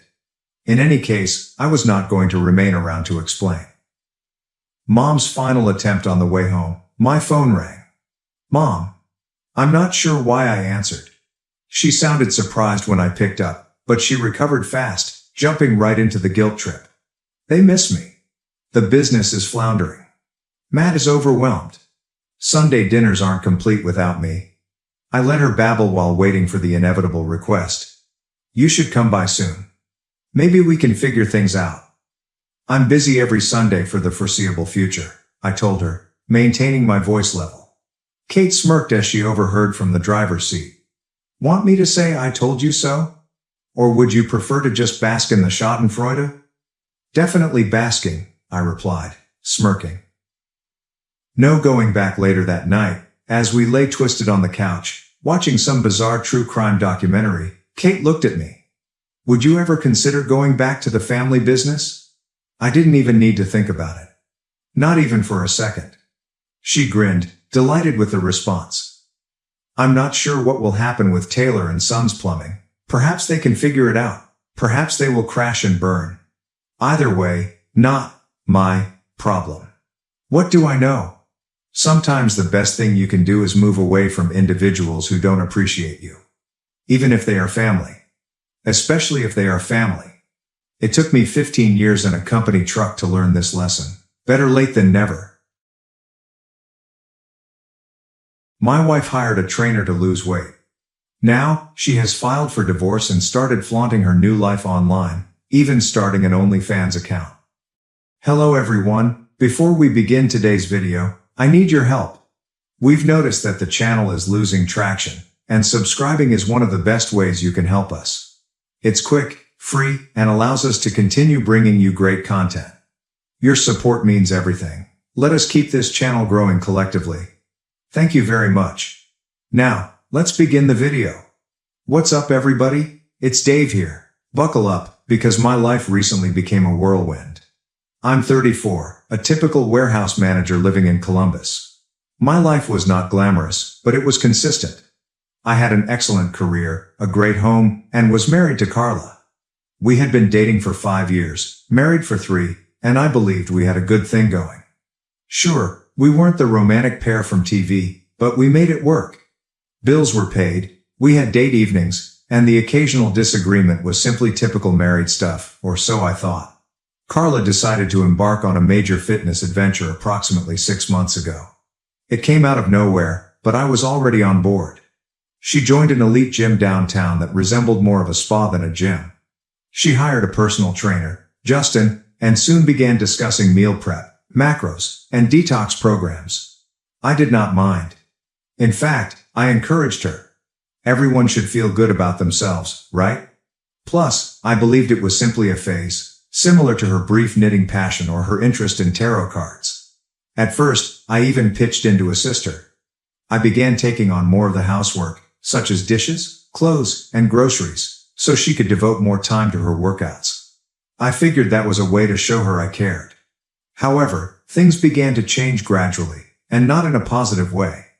Carla's ego grew in proportion to her loss of weight. She got fascinated with her reflection, spending hours in front of the mirror perfecting her gym attire or photographing the perfect progress shot for Instagram. She wasn't doing it just for herself. She wanted an audience. I remember once suggesting that we see a movie together. It was Friday night, and I figured we could unwind like old times. She scoffed. Dave, I don't have time to sit around. I have goals to crush. Goals? What goals? I inquired. We weren't discussing running a marathon or conquering Mount Everest. She was simply lifting weights and drinking green sludge. But I just shrugged it off. Perhaps I was being unreasonable. Then came the morning, which began like any other. I was half asleep, nursing my coffee before heading to work, while Carla was drinking her normal kale spinach catastrophe smoothie. She was dressed in her exercise clothes and swiping through her phone as if her life depended on it. She unexpectedly says, I deserve more in life. I glanced up, still sleepy. Huh? More of what? She set down her smoothie and glanced at me, very serious. My marriage is holding me back, Dave. I'm filing for divorce. I promise, I assumed it was a joke. I even laughed, thinking she was joking with me, but she wasn't. Her expression was stone cold. I've outgrown this, she replied, as if I were an old piece of furniture she was about to discard. You wouldn't understand, she explained. I sat there, fully unprepared. My wife, the lady I'd spent years with, casually dropped this on me like it was no big deal. I tried to digest her words, but all I could feel was a mix of amazement and wrath rising in my chest. What do you mean you've outgrown this? Outgrown what? I questioned you. She sighed, as if I were a child with too many questions. Dave, I've been working on myself, trying to be the best version of me. And frankly, this life doesn't match my potential anymore. I want more than this house, this routine, this you. Her remark struck me. She did not even sugarcoat it. She saw me as part of the problem. Our existence together was no longer good enough for her. She grabbed her workout bag and walked out the door without saying goodbye. I sat there, staring at the half-empty glass of green sludge she'd left behind, wondering what the heck had happened. The day at work was a blur. I went through the motions, but my thoughts were focused on Carla. Was this real? Was she really abandoning me? We had had disputes previously, but divorce? It was so sudden and premeditated, and the way she said it, as if she'd been practicing this speech for weeks, made it plain she'd already made up her mind. Over the next few days, the flaws in our marriage became more clear. She hardly spoke to me unless it was to divide the house or set up mediation. She began staying out late, claiming she was at the gym or with friends. Her phone was glued to her hand, and her Instagram was flooded with selfies and messages like, "New chapter, who this?" and "Living my best life." Each post was a punch in the face, a reminder that she'd already moved on mentally, even though the paperwork hadn't been signed. One night, while looking through my own social media, I saw she had deleted every photograph of us, wedding photos and anniversary messages. It was as if I had been removed from her life totally. Meanwhile, her new photos were flooded with likes and comments from people praising her. "You're glowing. Such an inspiration." It made me sick. None of these individuals realized who Carla really was or what she was putting me through. Another night, I overheard her on the phone as I was preparing for work. She was in the kitchen, speaking to someone in that phony, syrupy tone she used when she wanted something. "Yeah, I just feel so free now," she explained. "I'm finally doing what makes me happy." She paused and giggled. He doesn't even get it. He's stuck in the past. That was when it hit me. Carla wasn't simply leaving me. She was reinventing herself, and I was the anchor she was letting go. But here's the thing. I'm not the type of man to just roll over and accept it. She expected to steamroll me and go away with everything, but she was in for an unpleasant awakening. This was simply the beginning, and Carla might expect a fight. But wait, things get worse. One afternoon, I'm having lunch at a bistro near work. I was minding my own business, looking through my phone, when I overheard these two guys at the next table. They're talking about a fitness model they discovered online. I didn't pay much attention till one of them said her name, Carla. My stomach sank. They were giggling as they discussed how she had some premium content to promote. At first, I thought, no way, not Carla. But then one of them pulled up her Instagram on his phone. It was my Carla.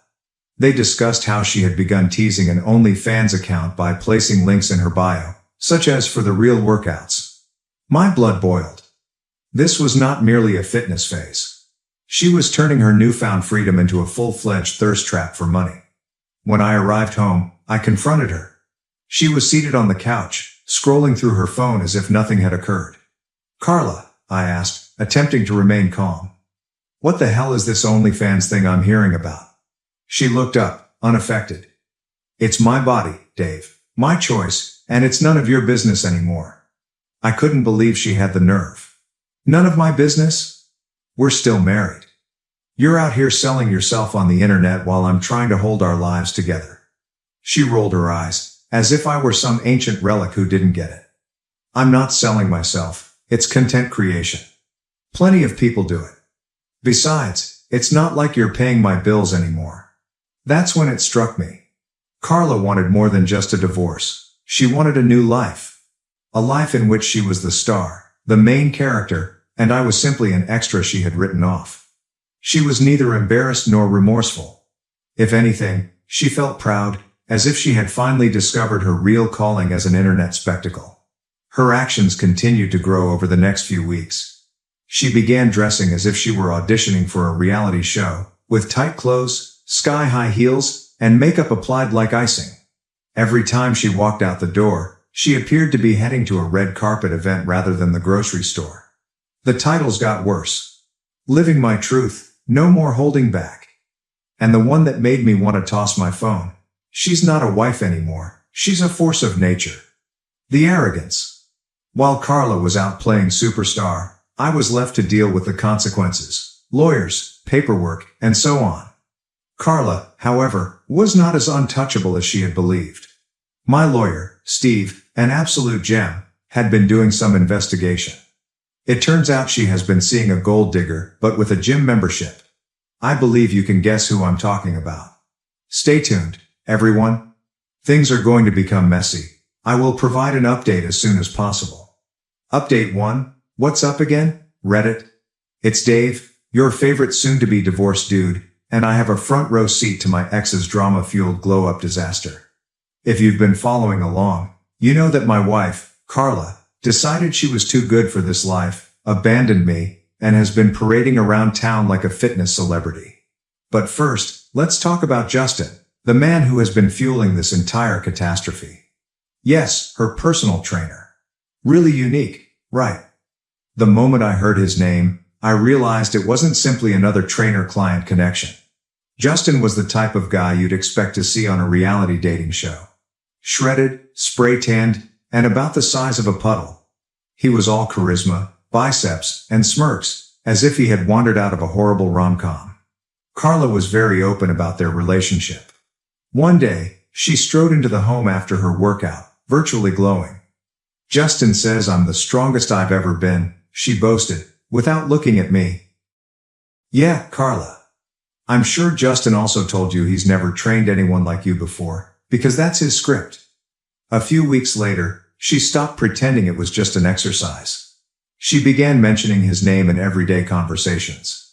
"Justin's taking me to this new vegan restaurant, and Justin said this protein powder is life-changing." Meanwhile, I'm standing there like, do I look concerned?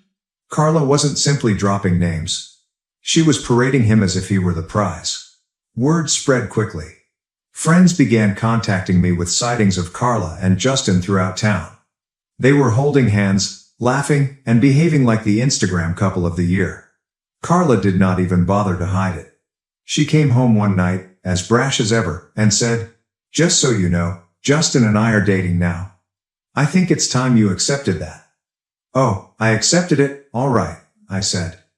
Accepted that my wife had turned into a full-blown caricature of entitlement. She'd already psychologically divorced me, so what did it matter if she added a public affair to her resume? The more I discovered about Justin, the hotter my blood became. He wasn't your typical gym bro. This individual had a past.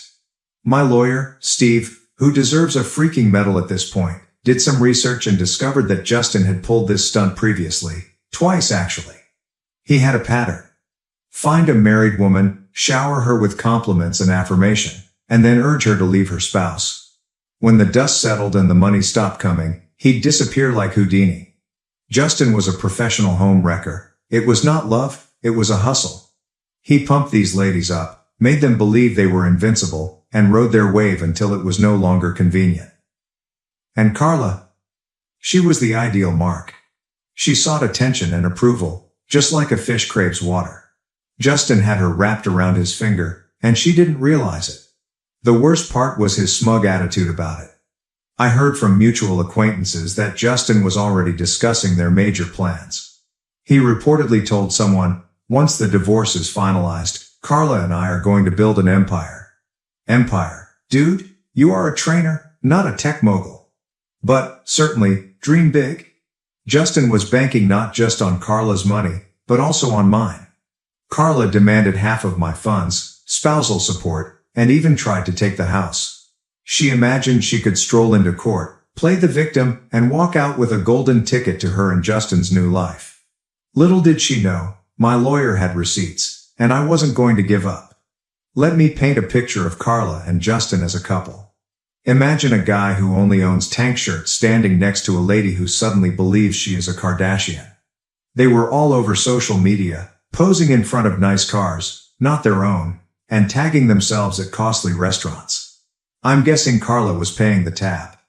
It was as if they were screaming, "Look at us, we're winning." But anyone with half a brain could tell they were overcompensating. Their partnership was not without flaws, however.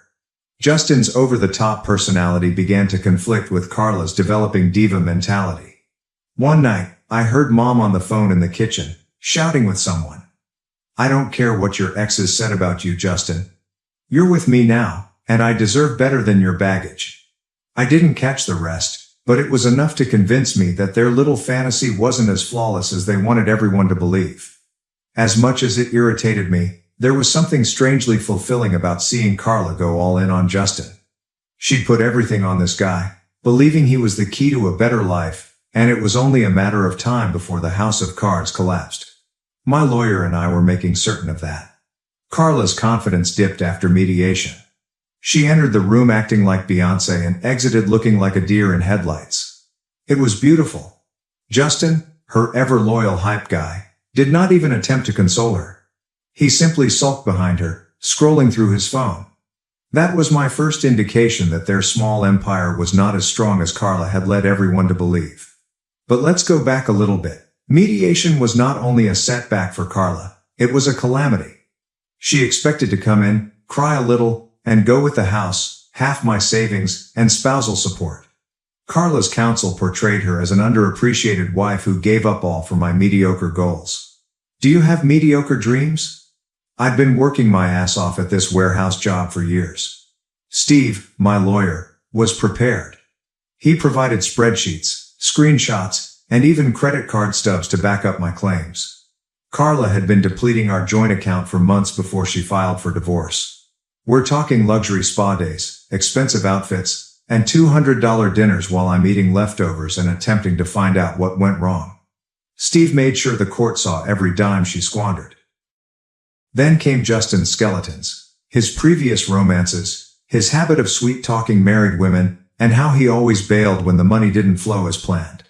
What about the cherry on top? Steve discovered messages from one of Justin's exes urging Carla to be cautious. Of course, Carla refused to listen. She felt she was unique. Justin's smirk was also gone. In fact, he appeared uneasy. He probably saw his little scheme was crumbling in real time. Carla attempted to defend him, stating, "Justin isn't like that anymore." However, the evidence was stacked against them. The judge didn't buy their act. By the end of the session, it was evident Carla wasn't going to walk away with the riches she expected. Justin? He appeared to be already plotting his exit route. Carla began acting out after the mediation session. She wasn't as arrogant anymore. She continued to post uplifting rubbish on Instagram, but the captions became frantic. Instead of living my best life, Carla said things like, "Growth isn't always easy, but it's worth it. Keep reminding yourself of this." Justin, on the other hand, revealed his true colors. He was still present, but not in the way Carla described. He began skipping their public appearances, no more hand-holding at posh restaurants or couple goals gym photos. Word spread that he was already flirting with one of his other clients, a younger woman who did not come with Carla's baggage. Typical. Carla was late getting home one night. I was still living in the house with her at the time, as I couldn't legally kick her out. She stumbled in, looking completely exhausted. I didn't say anything, I simply sat there on the couch, observing her. She placed her fancy bag on the counter and sighed dramatically, as if she wanted me to ask what was wrong. But I was not playing that game. I just went inside my room. Carla tried to act normal the next morning. She went around the kitchen preparing one of her kale smoothies, but her typical smugness had vanished. "Justin's been busy with his clients," she announced unexpectedly. I did not respond. I knew she wanted me to bite and ask about him, but I wasn't giving her what she wanted. A week later, the real drama began. Steve called me. Carla apparently filed some last-minute paperwork in an attempt to claim additional assets. She demanded emotional compensation for the stress I had given her during our marriage. Yes, you read it correctly. Carla believed she might acquire more money by blaming me for her midlife crisis. I couldn't believe their arrogance. Steve, being the legend that he is, was already ready for this crap. He filed a countersuit, demonstrating how Carla had depleted our funds and emotionally manipulated the situation to her advantage. He even used her Instagram posts as evidence. The subtitles alone were great, proving that she wasn't some stressed-out victim, but rather a self-absorbed diva living her best life at my cost. Around this point, Justin officially quit. He stopped showing up to their gym sessions, stopped returning her calls, and even blocked her on Instagram. Yes, it's blocked. Carla was losing it. I could hear her pacing around the house, calling him repeatedly. "Justin, call me back. We need to talk." She sounded desperate, and it was actually satisfying. Finally, one of her companions spilled the tea. Justin had moved on to another client, someone younger, flashier, and, more crucially, not involved in a difficult divorce. Carla was devastated. She tried to keep things cool by posting cryptic comments like, "Sometimes people aren't who they seem," and "You can't build an empire with someone who's playing games." But everyone understood what had transpired. Her ideal man had bailed the moment things became tough. This is when Carla's entitlement began to shatter. She has stopped attending the gym. Her once glamorous ensembles were replaced by sweatshirts and unkempt hairstyles. She even stopped posting on Instagram for a spell, which was really surprising. It was as if her entire identity was linked to Justin and the vision of their new life. Without him, she had no idea what to do. One evening, she attempted to speak with me. "Dave," she started, standing in the living room doorway, "I think we need to reevaluate everything. This divorce, it's been hard on both of us." I gazed at her, waiting for the punchline. "What are you getting at, Carla?" She sighed heavily, as if she were the victim here. "I just think maybe we rushed into all of this. I mean, we had good times, didn't we?" I nearly laughed. "Carla, you filed for divorce. You told me I was holding you back, remember? Now that Justin's gone, you're having second thoughts? Unbelievable." She tried to play the compassion game by mentioning how lonely she was and how much she had given for this marriage, but I wasn't buying it. "Carla," I interrupted, "you made your bed. Now lie in it." Carla's tiny fantasy world was collapsing, and I didn't have to raise a finger. Karma was doing all of the work. That's all for now, Reddit. I'll keep you posted after the final court ruling, and trust me, you won't want to miss it. Update 2. Hey, Reddit. Dave is back.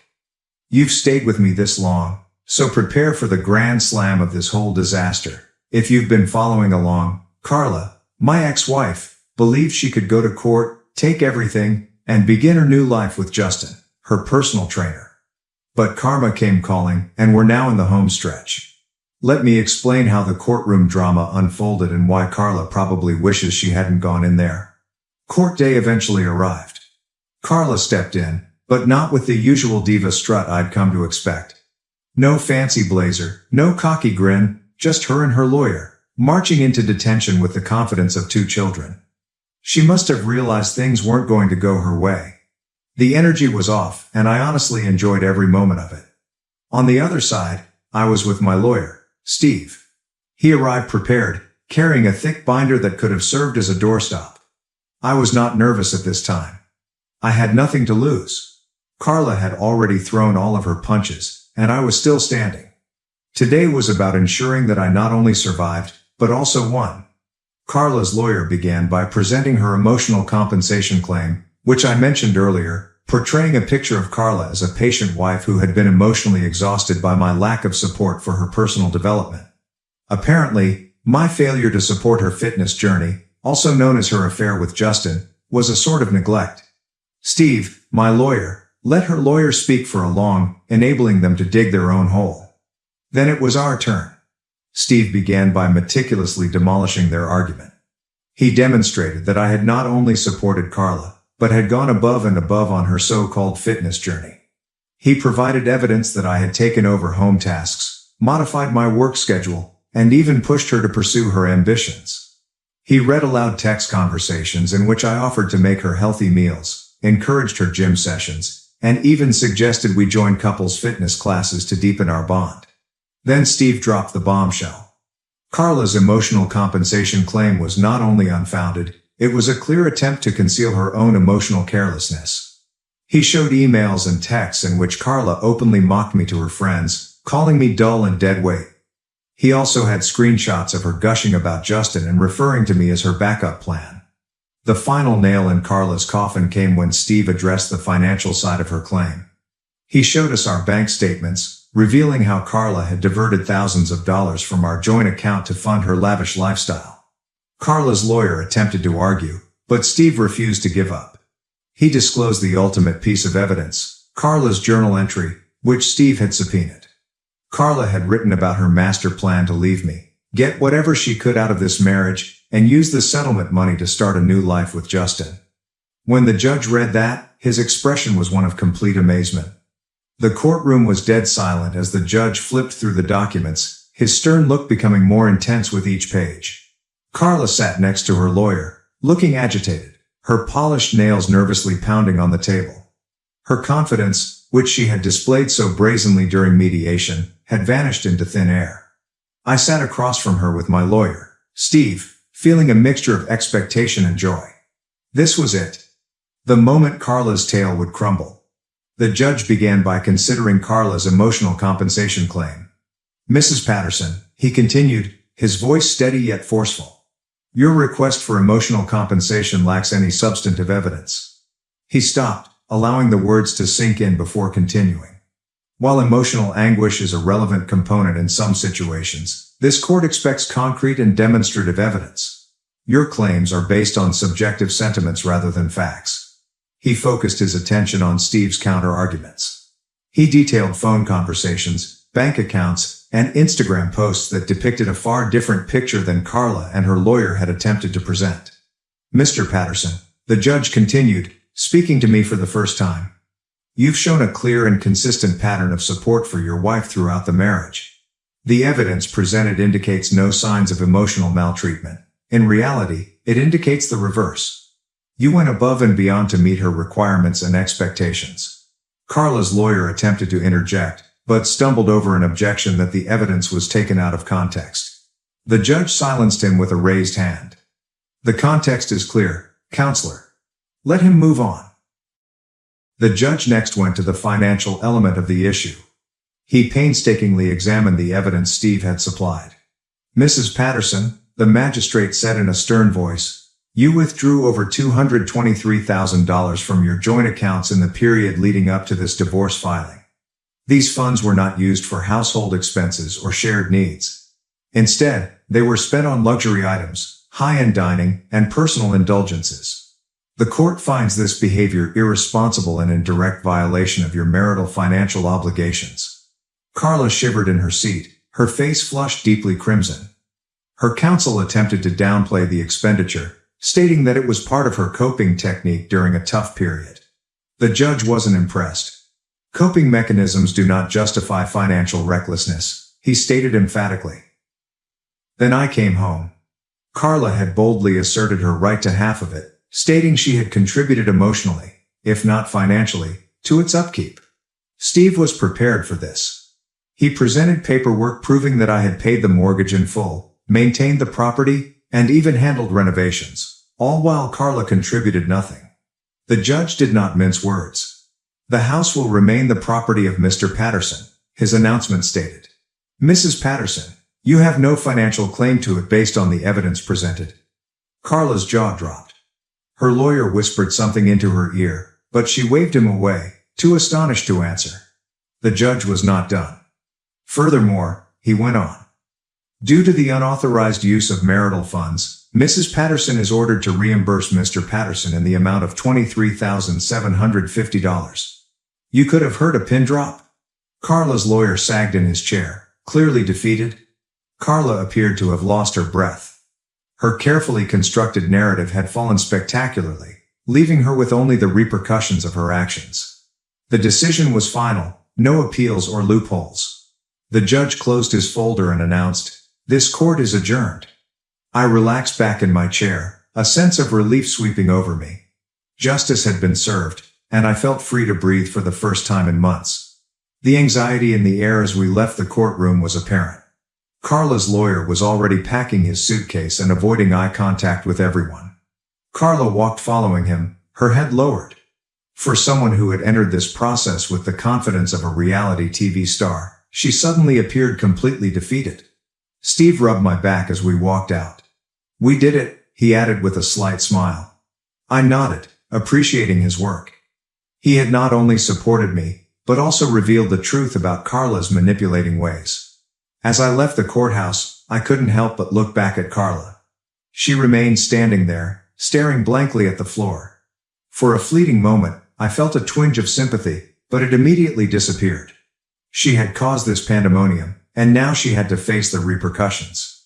Over the next few days, the consequences of the decision became abundantly clear. Carla was told to leave the residence within 30 days, and I made sure to enforce it. She tried to stall, stating she needed more time to organize her affairs, but I wouldn't budge. I informed her that she'd had plenty of time to prepare while she was busy bragging about her affair with Justin. But reluctantly, she packed her belongings and moved out. It was surprisingly pleasant to watch her leave on that final day. She piled her luxury bags into an ancient automobile, which one of her friends had reportedly loaned her, and drove away without saying goodbye. The house, which had before been filled with tension and hostility, felt unexpectedly tranquil. Carla's financial position deteriorated dramatically. She was left to fend for herself because she no longer had access to my income or the marital funds she had been draining. She attempted to sell some of her fancy clothes and handbags, but it was insufficient to repay the sum she owed me. Word spread that she was borrowing money from friends, who were rapidly bored of hearing her sob stories. Justin, however, has completely vanished. He didn't respond to her calls or messages.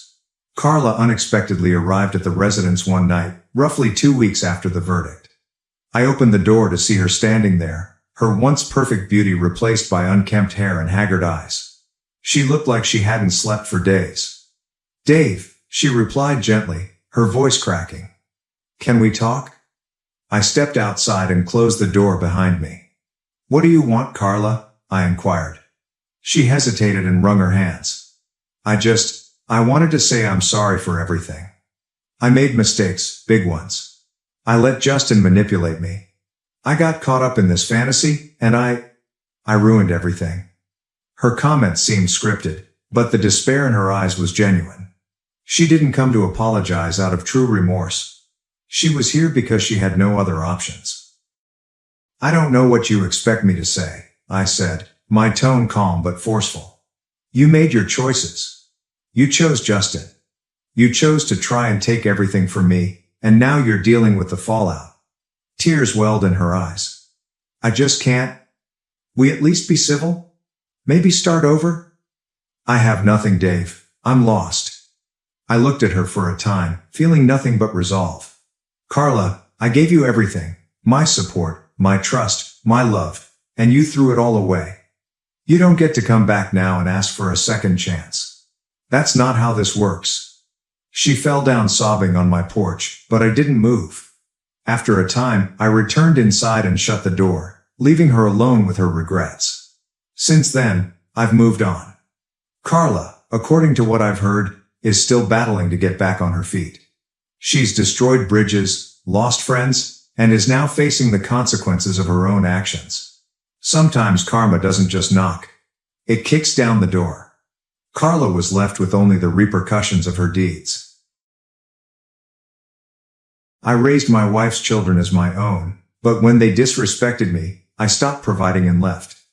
Am I the asshole? I've always believed in a few fundamental principles: working hard for what you have, accepting responsibility for your actions, and remaining loyal to those you care about. I also learned the hard way that loving the wrong people can lead to serious problems. This entire story is about how my views were put to the test, and how everything I thought I understood about family came crumbling down. To be honest, this isn't a happy story. It's about being taken advantage of, being exploited, and finally recognizing when enough is enough. I am not going to sugarcoat anything. I'm going to tell you exactly how it happened because I believe it's vital to be honest about these things. We often hear of happy endings, but sometimes the ending is simply an ending. And sometimes that's fine. It is actually necessary. I'm not trying to be a saint here. I made mistakes. I was perhaps very trusting and inclined to believe in the best in others. I ignored certain red signs and paid the consequences. However, I also learned a lot. So, how did it all begin? It began with a woman named Amelia. She was widowed. Her husband, a military officer, had died. She had 2 young children, a boy named Daniel, who was about 4 years old and full of energy, and a baby girl named Mia, who was just learning to walk. I met them through a mutual friend, and I could tell immediately away that Amelia was struggling. She wasn't just sad, though she certainly was. It was more than that. She was totally fatigued, visibly weary. You could see it in the way she held herself, the dark circles under her eyes, and the way she appeared to be running on fumes. It wasn't just "I'm tired" tiredness. It was a deep, bone-weary exhaustion caused by carrying the weight of the world on your shoulders. I didn't intervene because I felt obligated or anything. It was not some sort of knight in shining armor complex. It was only that I actually saw her. I observed her struggle and wanted to help. I wanted to make things a little simpler for her and the children. I had a genuine desire to provide some stability and support in their lives. I began by helping out in small ways, such as offering to keep the kids so she could take a nap or running errands. However, it quickly became more. I found myself yearning to be a father figure for those children. Their father had passed away, and I felt confident that I could fill in for him, not to replace him, of course, but to provide them with the love and support that every child needs. I suppose you could say I was contrasting my own values, hard labor, responsibility, and loyalty, with the circumstances they were in. I wanted to give them what their father couldn't, not because I had to, but because I really wanted to. It felt right. It felt like the beginning of something positive, something real. And for a long time, it was okay. I poured myself into it. I worked long hours not only to pay the bills, but also to ensure that those children had everything they required. A decent school, great clothes, a pleasant home, lots of food on the table, all of it. I prioritized their needs before my own. I wasn't simply attempting to meet their basic needs. I also wanted to alleviate any sense of loss they may have had because their father was not present. I wanted to fill the vacuum and make them feel safe and cherished. It wasn't all about the material goods, however. I was also there for them emotionally. I attended every single school event, soccer game, and play. I cheered the loudest. I was their biggest fan. I planned birthday parties, family vacations, and did all of the dad things. They answered. They loved me back. They addressed me as Dad, rather than Thomas. And you know what? I believed it. I actually did. I felt like I was the luckiest man alive. I believed I had established a genuine, loving family. I was so caught up in the idea, in the desire for it to be true, that I failed to notice the cracks that were beginning to appear. I was so intent on creating the perfect photo that I ignored the warning indications. Looking back, I realized that I was building on a foundation that was not as firm as I had assumed. But at the moment, I was fully committed. I invested my heart and soul. I was determined to make this work and be the greatest father figure I could be. I put everything I had into it, and for a while, it appeared to be paying off. We had rituals, conventions, and inside jokes. We were a family. I felt confident that emotion was what kept me going. The initial signals of problems were minor, almost insignificant. A few comments from the youngsters, some backtalk, and a roll of the eyes here and there. Nothing significant. Nothing unusual for children growing up. I brushed it off. I told myself that was just standard teenage behavior, a phase they were passing through. I didn't want to perceive it as more than that. I recall Daniel, he must have been around 13 or 14, making a nasty remark about how I wasn't cool because I wouldn't let him stay out late. Mia, who was a few years younger, responded with a similarly nasty remark. It stung a little, but I laughed it off. I told myself they were only testing boundaries and pushing limits, as all teens do. As the children grew older, the disdain became more obvious.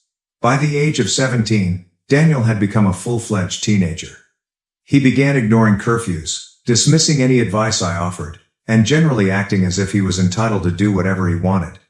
It was typical teenage rebellion, but it felt different. Sharper, somehow. There was a meanness that I couldn't ignore. Mia, who was around 14 at the time, began copying her brother's conduct. She would roll her eyes at me, ignore my orders, and dismiss any worries I expressed. They established a united front against me, demonstrating that they did not respect my authority. Or me, for that matter. It felt like they were ganging up on me, seeing how far they could push me. Amelia's reply, or lack thereof, exacerbated the situation. She declined to intervene. She would not back me up. She'd just sit there, generally looking at her phone, pretending not to notice what was going on. Sometimes she would even gently undermine me. Maybe she'd appear to be distracted by her phone or sigh, as if I was being unreasonable. It wasn't simply passive. She seemed to actively encourage their actions. She'd make excuses for them. Oh, they're just tired. They're going through a phase, or we need to keep the peace. There was always something. However, it was actually a pattern of supporting their disdain. She was allowing them to get away with it, undermining my authority and making me feel more lonely. I started to feel like I was the only one who cared about setting boundaries and teaching them what was right and wrong. I began to mistrust Amelia's motives. Was she truly this oblivious, or was she purposely undermining me? I received my first true wake-up call about this time, but I still didn't completely understand what was going on. The true breaking point, when everything began to fall apart, occurred one night. Daniel arrived home much beyond his curfew.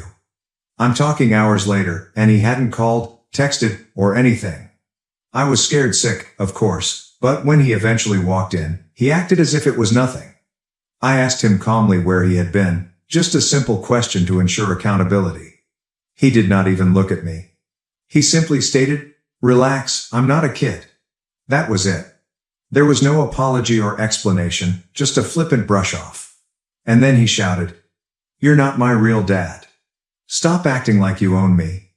All those years of love, care, and support were flung back in my face. It felt like a punch in the belly. Mia, who was standing there, chipped in. "Yeah, you're just some guy mom married." As if all the years we'd spent together and the experiences we'd shared were meaningless. Something inside me has just broken. It wasn't anger, not yet, but rather a deep sense of disillusionment. And the worst part? Amelia did not say anything. She just stood there silently. Her silence represented the ultimate betrayal. It proved all I had suspected, that I was nothing more than a convenience to them, a provider, someone to handle the things their true father couldn't. It was the defining moment for me, when I learned that the family I believed I had created was a fiction. It was not long after the first episode that it occurred again. This time, it was Mia. She had made a mess in the kitchen, so I asked her to clean it up. Simple enough, right? Basic responsibilities. But instead, she simply looked at me and said, "Why don't you do it? It's your house, isn't it?" That stung. It wasn't just the contempt, it was how she said it, as if I were a servant whose sole function was to clean up after them. It accentuated my outsider status, reducing me to little more than a provider and cleaner. It was an intentional attempt to make me feel insignificant. And then, as if on cue, Daniel added the identical line. "You're not even our real dad." It was as if they were tag-teaming me, reaffirming their rejection and ensuring I understood my place, or lack thereof, in their lives. But this time, Amelia's reply sealed the deal. She didn't yell or become irritated. She just looked at me nonchalantly, not glancing up from her phone, and remarked, "They have a point, Thomas. Maybe you should back off." That was all. That was the moment I realized it was finished. It was no longer just the children's disdain. Amelia had explicitly agreed with them. She was siding with them against me, the guy who had spent years caring for them. It wasn't a moment of rage or even pain, not really. It was a moment of clarity. I eventually realized I was finished. There was no going back. This was not a family. It was a fake, and I was finally ready to leave. It was a gentle epiphany, a peaceful acceptance of the fact. I was no longer striving to hang on to something that was not genuine. I was ready to let go, so I did something I never imagined I would do. I paused. I stopped giving, caring, and trying. It wasn't an impulsive decision. It was a calculated, thoughtful one. I've just withdrawn. I stopped providing for them. No more rides, allowances, protection, guidance, or worry. I let them face the repercussions of their behavior. It was a total 180 from the way I had been for years. I was always there for them, no matter what. Now I was gone. I'm not going to lie, it stung. It contradicted every instinct I had. I had committed so much of myself in this family, and it was really terrible to simply walk away. But I knew it was important. I needed to defend myself. I knew it would not be easy. I knew they would react and try to push back. But I was prepared for it. I'd hit my limit. I gave them everything I had, and they threw it back at me. I was finished being the doormat. At first, they laughed. They insulted me, made caustic remarks, and smirked whenever I passed by. They believed they had won. They assumed they didn't need me. They were relying on Amelia to deliver all I was providing. They were wrong. They'd make these tiny jabs, copying my directions and mocking the way I tried to set boundaries. They'd exclaim, "Oh, are we breaking the rules?" while rolling their eyes and smirking at each other. It was as if they were attempting to provoke me, to elicit a reaction from me. Oh, Amelia made sure to pick up my slack. She paid for their small shopping trips and ensured that their weekends were still full with fast food and excessive spending. She kept them comfortable, smug, and convinced them they didn't need me. But I knew it would not last. I knew Amelia had few resources.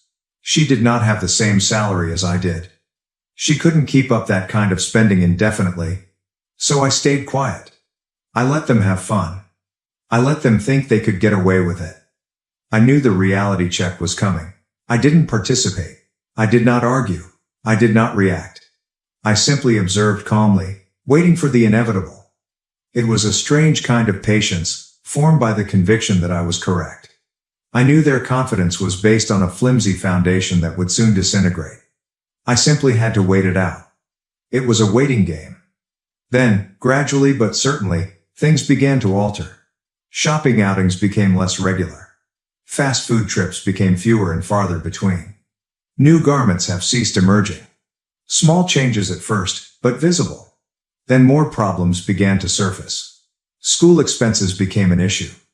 Daniel got into some difficulty at school, and Amelia wasn't sure how to handle it. Mia smashed her phone and had no money to repair it. I remember the first time Daniel missed his school transportation. He'd always taken it for granted, rarely trying to express gratitude. Now he was alone. He had to run for the bus, and from what I've heard, he barely made it, huffing and puffing, absolutely out of breath. It's a minor detail, but it was symbolic. It was the first noticeable break in their comfy world. And I'll confess it. I felt a sense of satisfaction, not joy, precisely, but a quiet vindication. I knew what it was like to strive and work for everything you had. I recall when I was younger and had to work hard to make ends meet. They, on the other hand, have always received everything. Naturally, I said nothing. I just watched. I could see Mia's frustration when she learned her broken phone would not be magically replaced. I overheard her complain to Amelia, as well as Amelia's increasingly feeble justifications. She was running out of money and realized she couldn't offer everything I had. That following day, Mia had a major breakdown, complaining about how unfair it was that she couldn't have her phone repaired. Amelia finally stated, just above a whisper, that she didn't have the money right now. It was a minor admission, but a crucial one. It was the first time she had openly acknowledged her limited resources.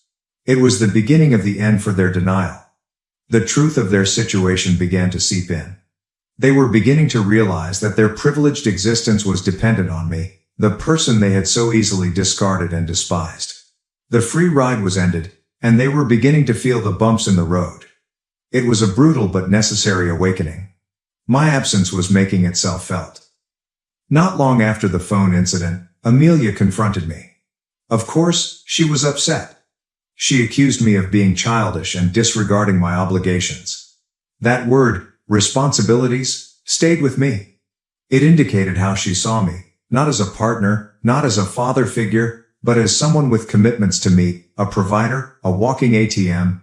She kept blaming me for everything that was going wrong. She felt I was abandoning them, being selfish, and not acting like a man.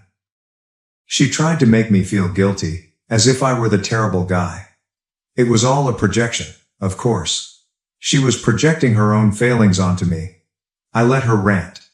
I let her say everything, and when she paused for breath, I asked her a simple question. I questioned her why she had never defended me, and why she had always supported the children, even when they were disrespectful. I questioned her why she had let them treat me the way they did. And that is when it happened. That's when the truth eventually emerged.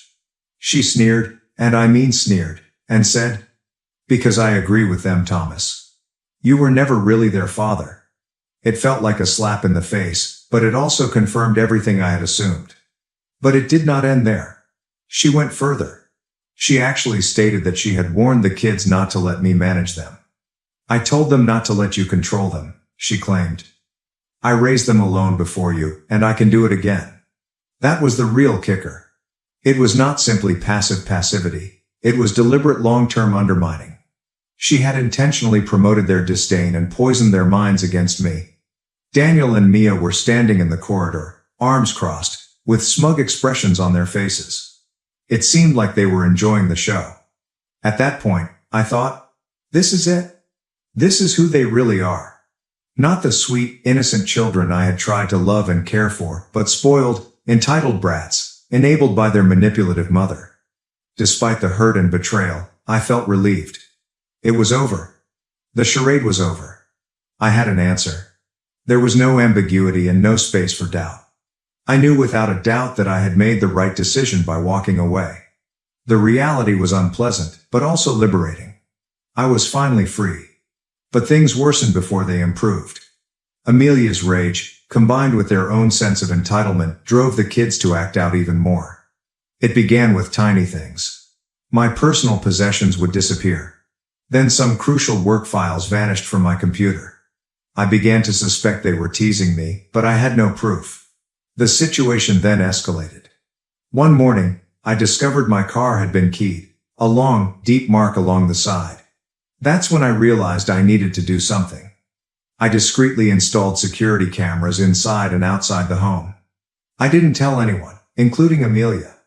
I only wanted to gather proof, and I succeeded. A few days later, I caught Daniel and Mia on video in my closet. They were laughing, ripping up my garments and destroying them with scissors. It was purposeful vandalism. I did not challenge them. I did not yell or scream. I just stayed quiet. I documented everything. I've saved the video clip. I took pictures of the damage. I gathered all of the menacing texts they'd sent me, evidence of their growing anger. I was playing along, letting them believe they were winning while secretly planning my departure.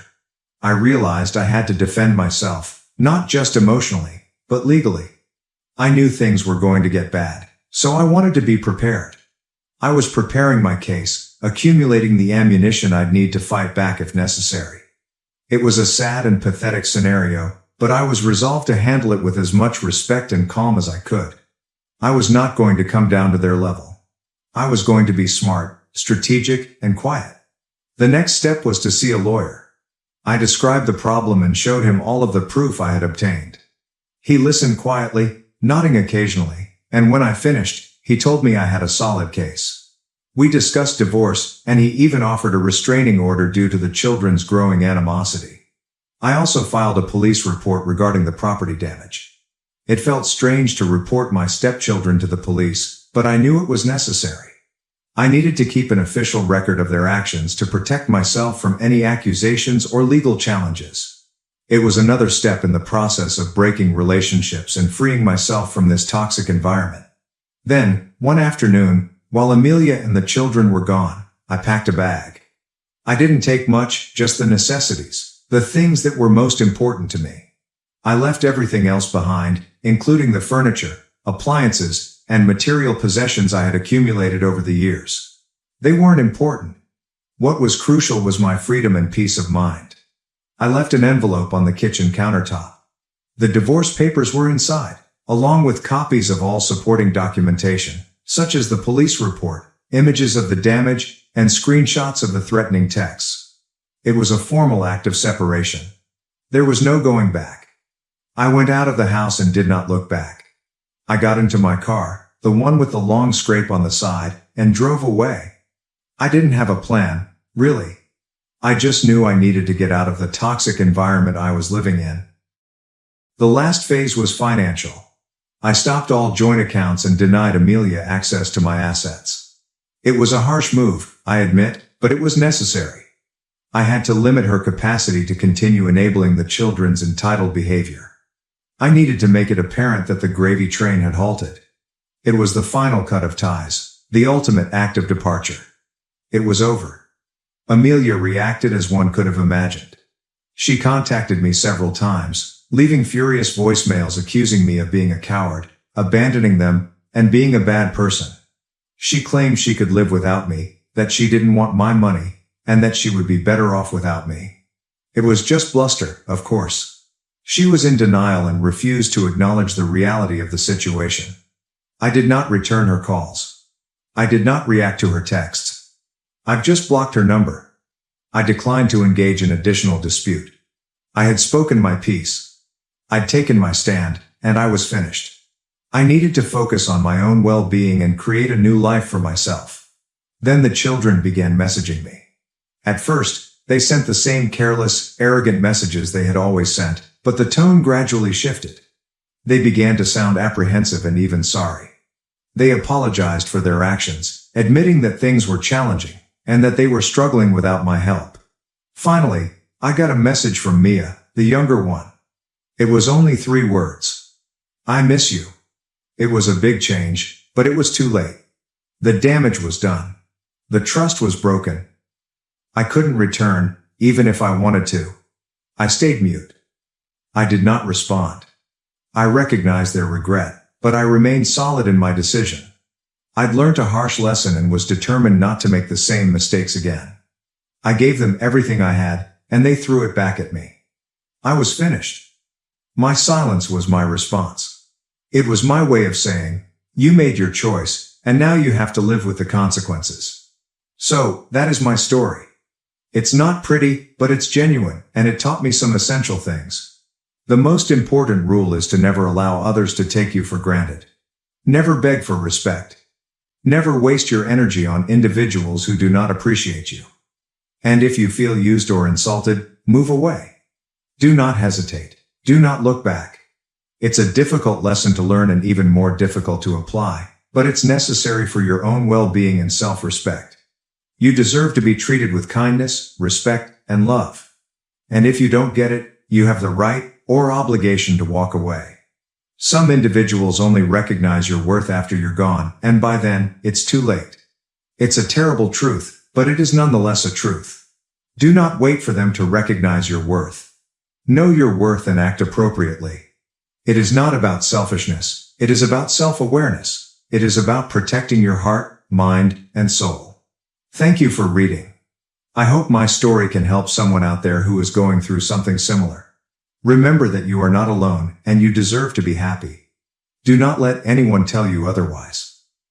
Choose yourself. My mother manipulated my fiancé into cheating with my brother. I exposed their lies, and now they're paying the price. My name is Stephen, 31, and I've been with my fiancé Lynn, 28, for 2 years. We've been engaged for 6 months. My younger brother Wesley, 29, lives around 15 minutes from us. Our mother, Nancy, 55, has always been intense, but she has recently been acting strangely with Lynn. It began with Mom making odd comments about Wesley's gym success or how some women simply need a more physically present male. I work 50 to 60 hours per week to provide for our future, and Wesley works as a personal trainer. Nothing wrong with it, but Mom treats him like he's a Greek god. Last month, I noticed Lynn acting differently during family dinners, more silent and checking her phone more frequently. I dismissed it as wedding planning stress. Things went horribly wrong yesterday. Mom invited Lynn over to discuss wedding plans while I was supposed to be at work. My crew finished early, so I decided to surprise them. I drove up to Mom's house and pushed open the window. I overheard everything. Mom was in full manipulation mode. Lynn, honey, I'm telling you this because I care. Stephen's just like his father, always working, never home. Wesley could give you the attention you deserve. He's asked about you, you know. He says he sees how lonely you are. Lynn's response made my blood turn cold. Nancy, I don't know. Stephen's been distant lately. Mom intervened. He's the stronger man. You need a real husband. Someone who will be there, not just provide a paycheck. Wesley could give you that passionate life you deserve. I stood frozen. Lynn then stated something that shocked me. Wesley has been texting me, nothing inappropriate. That was when I walked in. The expressions on their faces. Mom had the guts to smile as if she were doing me a favor. Lynn became white like a sheet. I did not yell. I did not need to. I simply looked at Mom and said, "So this is what wedding planning looks like?" Mom straightened up, feeling righteous. Someone had to say something. "You're never home, always at work." "Wesley," I cut her off. "Wesley this, Wesley that. Really funny how you never mentioned the 3 failed relationships he's had this year alone." Lynn attempted to explain. Stephen, it's not what you think. Let me see your phone, I requested. There is no more sound. If nothing is inappropriate, show me the texts. She gripped her phone closer. Mom started screaming about how I'm being controlling, how I don't trust Lynn, and how Wesley would never demand to see someone's phone. Rich, coming from the lady who reads her father's emails just to make sure. I walked out. Lynn followed me to the driveway, crying about how confused she was and how her mother had gotten into her head. She vowed to delete Wesley's phone number, as if it mattered nothing. I got home to find 6 missed calls from Wesley. He texted me, "We need to talk, bro." We sure do.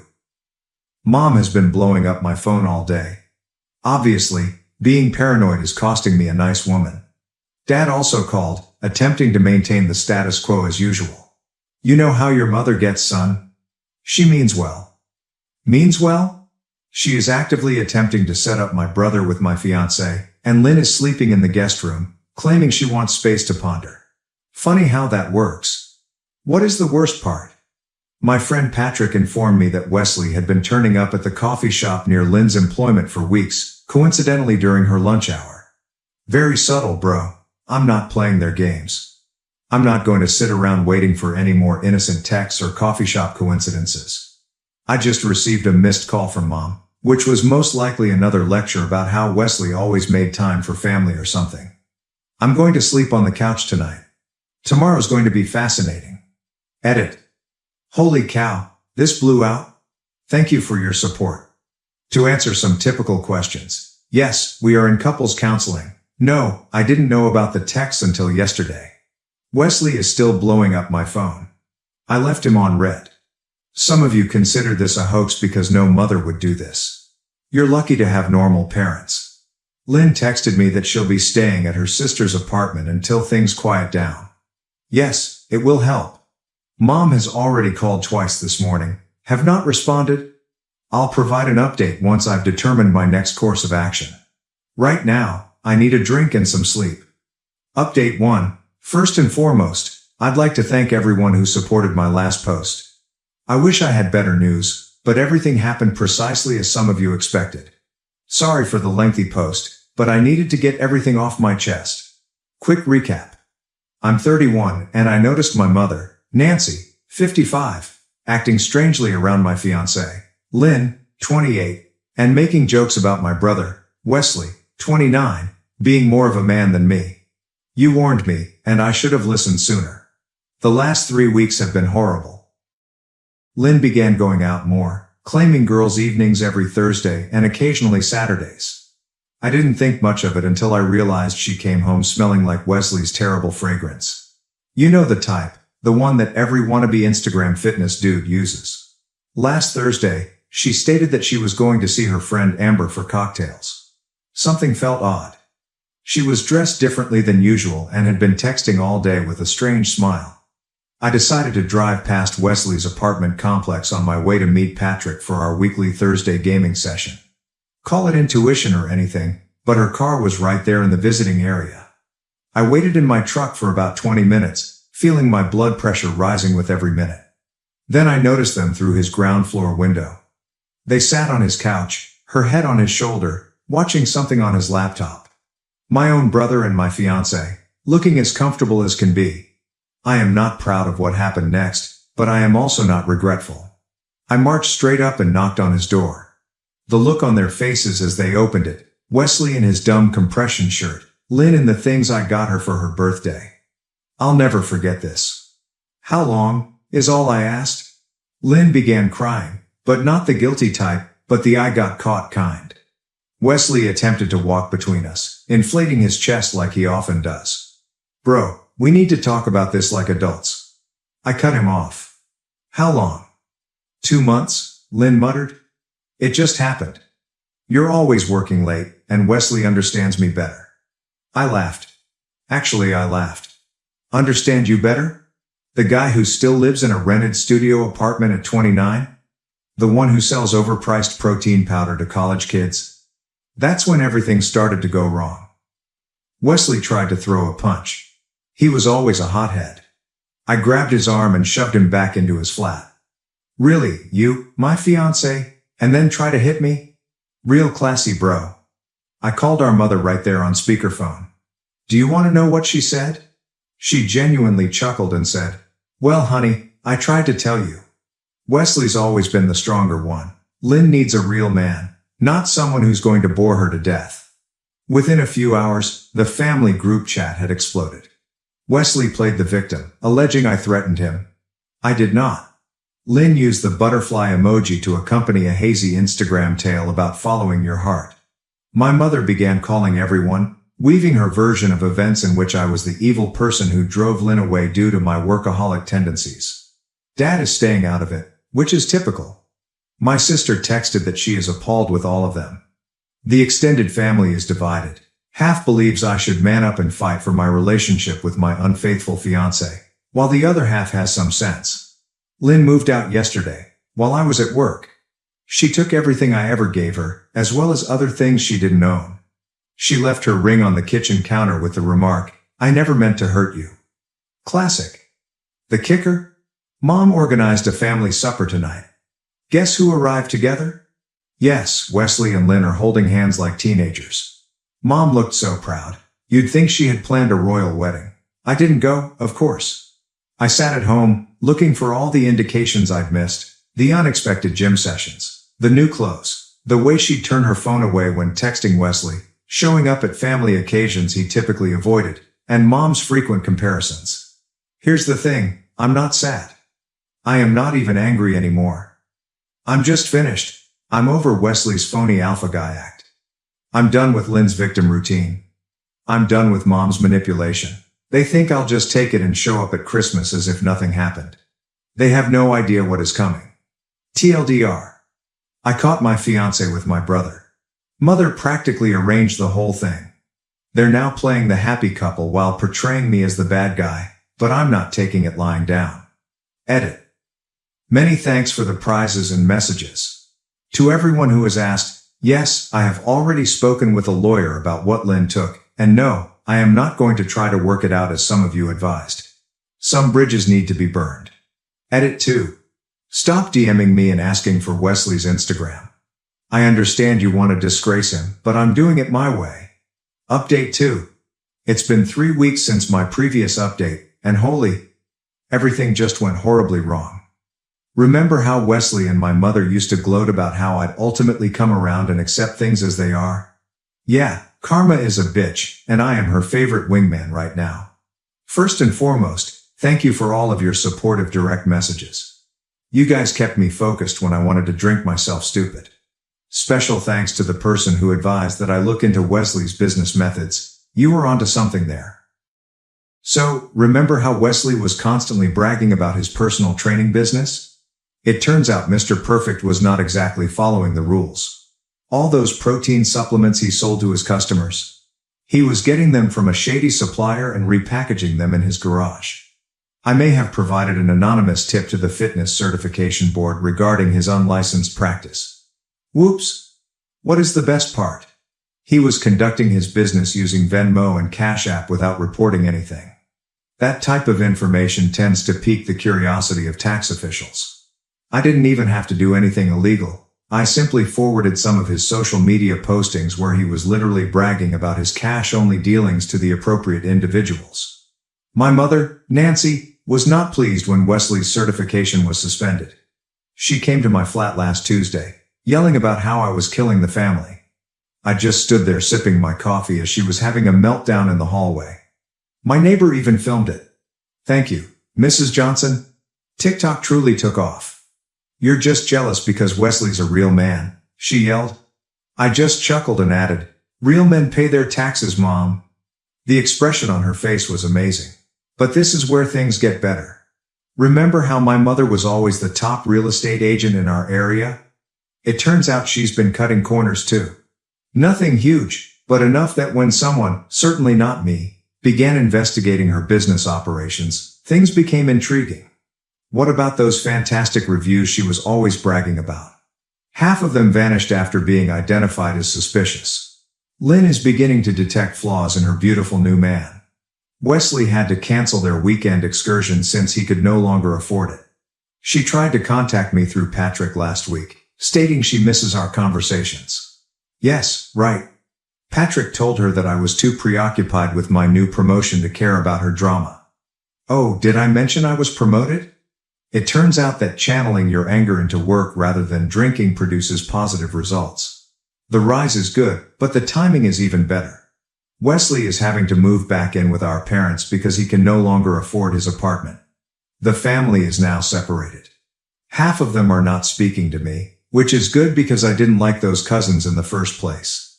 The other half continues to send me funny emojis whenever Wesley or Mom write cryptic Facebook statements about being strong in the face of critics. Everything came to a climax last night at a family meeting intended to sort things out. Mom and Wesley ambushed me at Dad's home. They attempted to guilt-trip me about family loyalty while Lynn sat there looking uncomfortable. I quickly brought out my phone and showed the video of Mom telling Lynn that Wesley was more manly than me. Dad had not seen that one before. His face changed from crimson to purple quite quickly. He requested Mom to go. This is the first time I've ever seen him stand up to her. Wesley tried to get in my face, saying I was sad for not fighting fairly. I simply smiled and asked him how his protein shake company was going. He swung at me, missed, and his face hit Dad's coffee table. He now has a shattered nose that matches his wounded ego. Lynn began crying, stating that this was not what she wanted. I simply shrugged and replied, "You made your bed. I hope it was worthwhile." I then went out, leaving Wesley bleeding on Dad's carpet. This morning, my phone was flooded with alerts. Wesley's certification board made their final verdict online, and he will be barred from personal training for at least 2 years. Mom's real estate broker fired her after additional complaints surfaced, and Lynn, she is informing everybody who will listen that she made a mistake. What is the best way to exact revenge? I am truly happier today. I got my own place, my job is doing well, and I've met someone new who values loyalty. Life is funny like that. TLDR. Brother and ex-fiancé believed they had won via cheating. Mom backed them. I played the long game, legally revealed their nefarious methods, and now they're all paying the price, while my life is better than ever. Edit. Holy cow, this blew out. RIP. Inbox. No, I will not post the TikTok video. I'm trying to maintain some privacy here. Edit 2. Stop asking for Lynn's social media. It's not cool, guys. Edit 3. Yes, Wesley attempted to swing at me. No, I did not press charges. His shattered nose and ruined reputation were enough. Finally, an update. Thank you to everyone for your support. It's been 2 months since my last update, and things have really escalated. Grab your popcorn, for Karma has finally arrived, and she's a stone-cold TLDR. Wesley's life crashed. Lynn crawled back. LOL. No. And my mother's idyllic little world disintegrated. Sometimes vengeance is simply watching others kill themselves. At 6 a.m., the phone started vibrating. Last Thursday. I ignored Wesley's first several calls, but by the time I got out of the shower, I had 19 missed calls from him, Lynn, and my mother. Didn't bother phoning back. I just prepared coffee and watched the show on Facebook. Remember how I described Wesley's supplement business in my previous post? It turns out the protein shakes he was selling were not quite legal. Someone, not me, anonymously informed the health department about his unlicensed company. They conducted a surprise check and discovered his garage filled with outdated supplements that he was repackaging as premium protein blends. What is the best part? He had been peddling this trash at his gym. When word spread, his clients began commenting about feeling sick. The gym promptly dismissed him. His personal training certificate? Gone. My mother used to brag about her affluent clients. It's all gone. But wait, things get better. Remember the electrical work Wesley did at Mom's office? The one she kept telling me to admire because your brother is so handy? It's interesting how the building inspector showed up after receiving images of unlawful electrical work. My mother's real estate office had to close for 2 weeks for emergency repairs. It cost her a fortune, and she failed to close 3 sales. I did not do anything wrong. I simply ensured that the appropriate individuals received the correct information at the right time. Lynn began to reconsider her upgrade when Wesley found himself unable to pay their flat any longer. She genuinely showed up at my house last week, weeping about how she had made a mistake. I told her I was busy. I was actually preparing for a date with Zoe, the new receptionist at my gym. Yes, Wesley's former gym. Petty? Maybe. Worth it? Absolutely. The real satisfaction came during Sunday's family meal. Mom insisted on these wee-wee meetings, using them to highlight her successful offspring. This time, I did turn up. First time since the separation. I brought Zoe. Mom almost choked when she saw us. Wesley and Lynn were also present, both of whom appeared unhappy. Wesley is wearing his old high school clothes since he cannot afford new ones. Lynn was trying to capture my attention, but I was too busy telling everyone about my promotion, supervisor position, company truck, the full thing. Mom tried to divert the subject, but Dad, who has finally grown a spine, kept inquiring about my job. Then Wesley lost it. He began yelling about how I had wrecked his life. Mom leaped in to defend her precious baby boy. I just sat there eating potatoes while Wesley had a meltdown. He even accused me of reporting him to everyone. Of course, we couldn't prove anything. I simply smiled and inquired whether he had tried the new protein shakes at the gym. I heard they were legit. Lynn attempted to play mediator, which was amusing. Steven, can't we all just get past this? Lynn, what are you moving past? Your decision to become a stronger man who now cannot afford Dollar General protein powder. Mom's real estate business is suffering. It turns out that when you lose your office for 2 weeks and are charged with health code breaches, people begin searching elsewhere. The gossip group she adored? They're having a field day with her handyman son and the expired supplement scandal. What about the cherry on top? Dad eventually spoke up. He told Mom he was weary of her playing favorites. He has been sleeping in the guest room and talks about taking some time to reflect. I did not have to throw a single punch or break any laws. I simply sat back and watched karma do her thing. Wesley's strength proved ineffective when his house of cards crumbled. Mom's beloved golden child is now the neighborhood joke, and Lynn, last I heard, is looking for teaching jobs in another district when parents at her school learned about the controversy. Me? Life is good. Zoe is great. She respects a man who works hard rather than just bragging about his protein shakes. The promotion came with a good raise, and best of all, I slept like a baby knowing that all I had to do was wait for their own deeds to catch up with them. Mom still calls occasionally, typically wailing about how I have pulled the family apart. I simply let it go to voicemail. Wesley attempted to connect on LinkedIn last week. Denied. Lynn sent a lengthy email discussing closure. Unread messages were deleted. They desired a stronger man. They did get one, but it wasn't what they expected. Edit. Because people keep asking, yes, all of the reports and tips were entirely real. They were actually selling expired vitamins.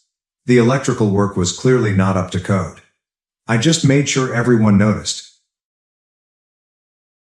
My mother-in-law wrote my husband's ex's name on my birthday cake, so I pranked her back on hers.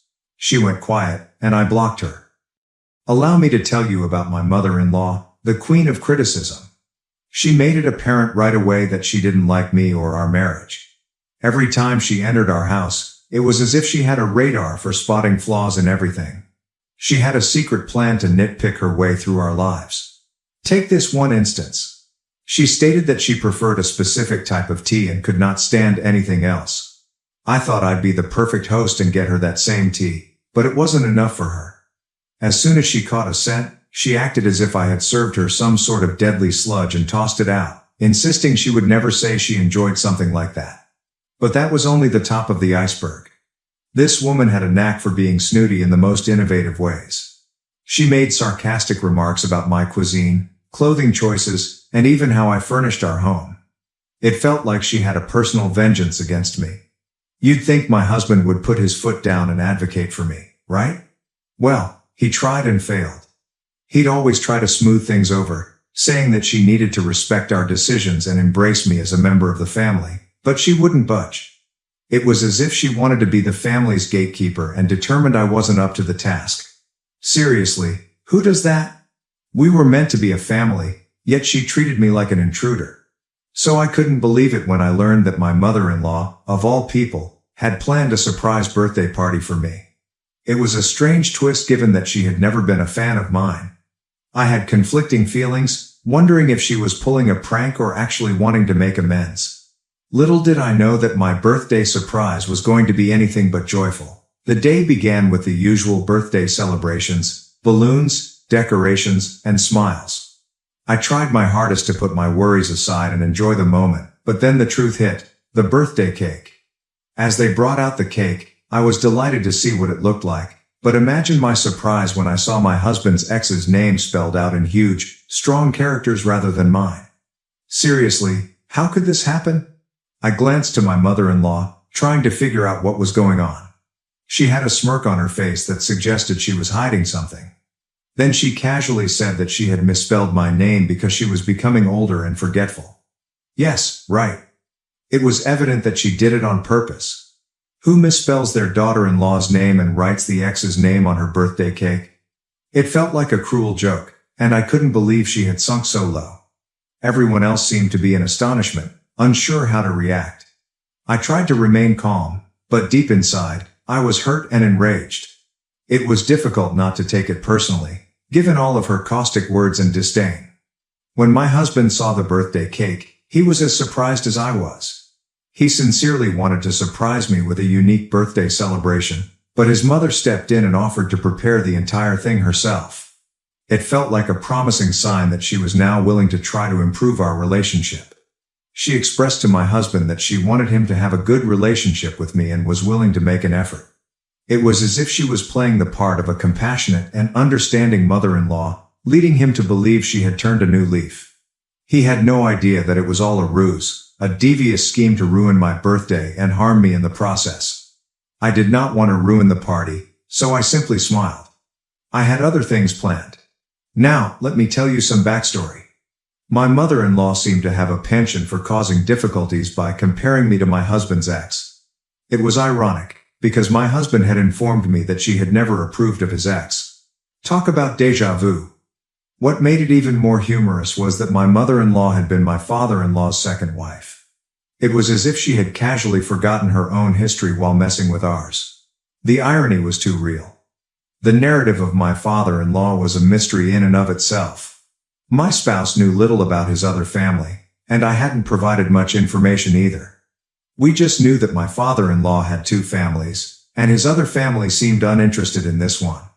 We heard rumors about a distant and troubled relationship with them, but the specifics were kept under wraps. It was as if there was a hidden barrier that we were never supposed to breach. After a year of marriage, I discovered that my father-in-law's divorce from his first wife was caused solely by my mother-in-law. It was like something out of a soap opera, with family secrets and drama around every corner. I couldn't help but wonder if my mother-in-law's incessant comparisons were an attempt to establish herself and fill the shoes of my husband's first wife. It was as if she was attempting to erase the past and establish herself as the ideal wife. But no matter how hard she tried, she couldn't change the fact that my husband's prior marriage was unrelated to me. We were our own pair, with our own special love story. Coming back to the present, as I previously stated, I did not respond. I simply smiled at her mistake. My mother-in-law's birthday was the next day, so I decided to return the surprise. I decided to play a prank by writing my father-in-law's first wife's name on the birthday cake rather than my mother-in-law's. Of course, I pretended to be completely innocent, blaming the bakery for the mix-up. Oh, her expression when she saw the cake, it was amazing. She was furious, and I couldn't help but smirk. It felt like karma had come full circle. All those times she had belittled me and made me feel unworthy, and now she was the one suffering the consequences. She began yelling and throwing a tantrum, but I stayed calm and composed. My husband attempted to calm her down, but she refused to listen to reason. It felt freeing to watch her lose control for once. I innocently asked whether she was okay, appearing to be unaware of the situation. Inside, I was gleefully chuckling. But she stormed out, unable to take the humiliation. My husband seemed perplexed and inquired as to if I had done it purposely. I refused to admit the reality, so I pretended it was an honest mistake. Come on, I must have picked up the wrong cake, I said with a completely innocent smile. He was completely taken in.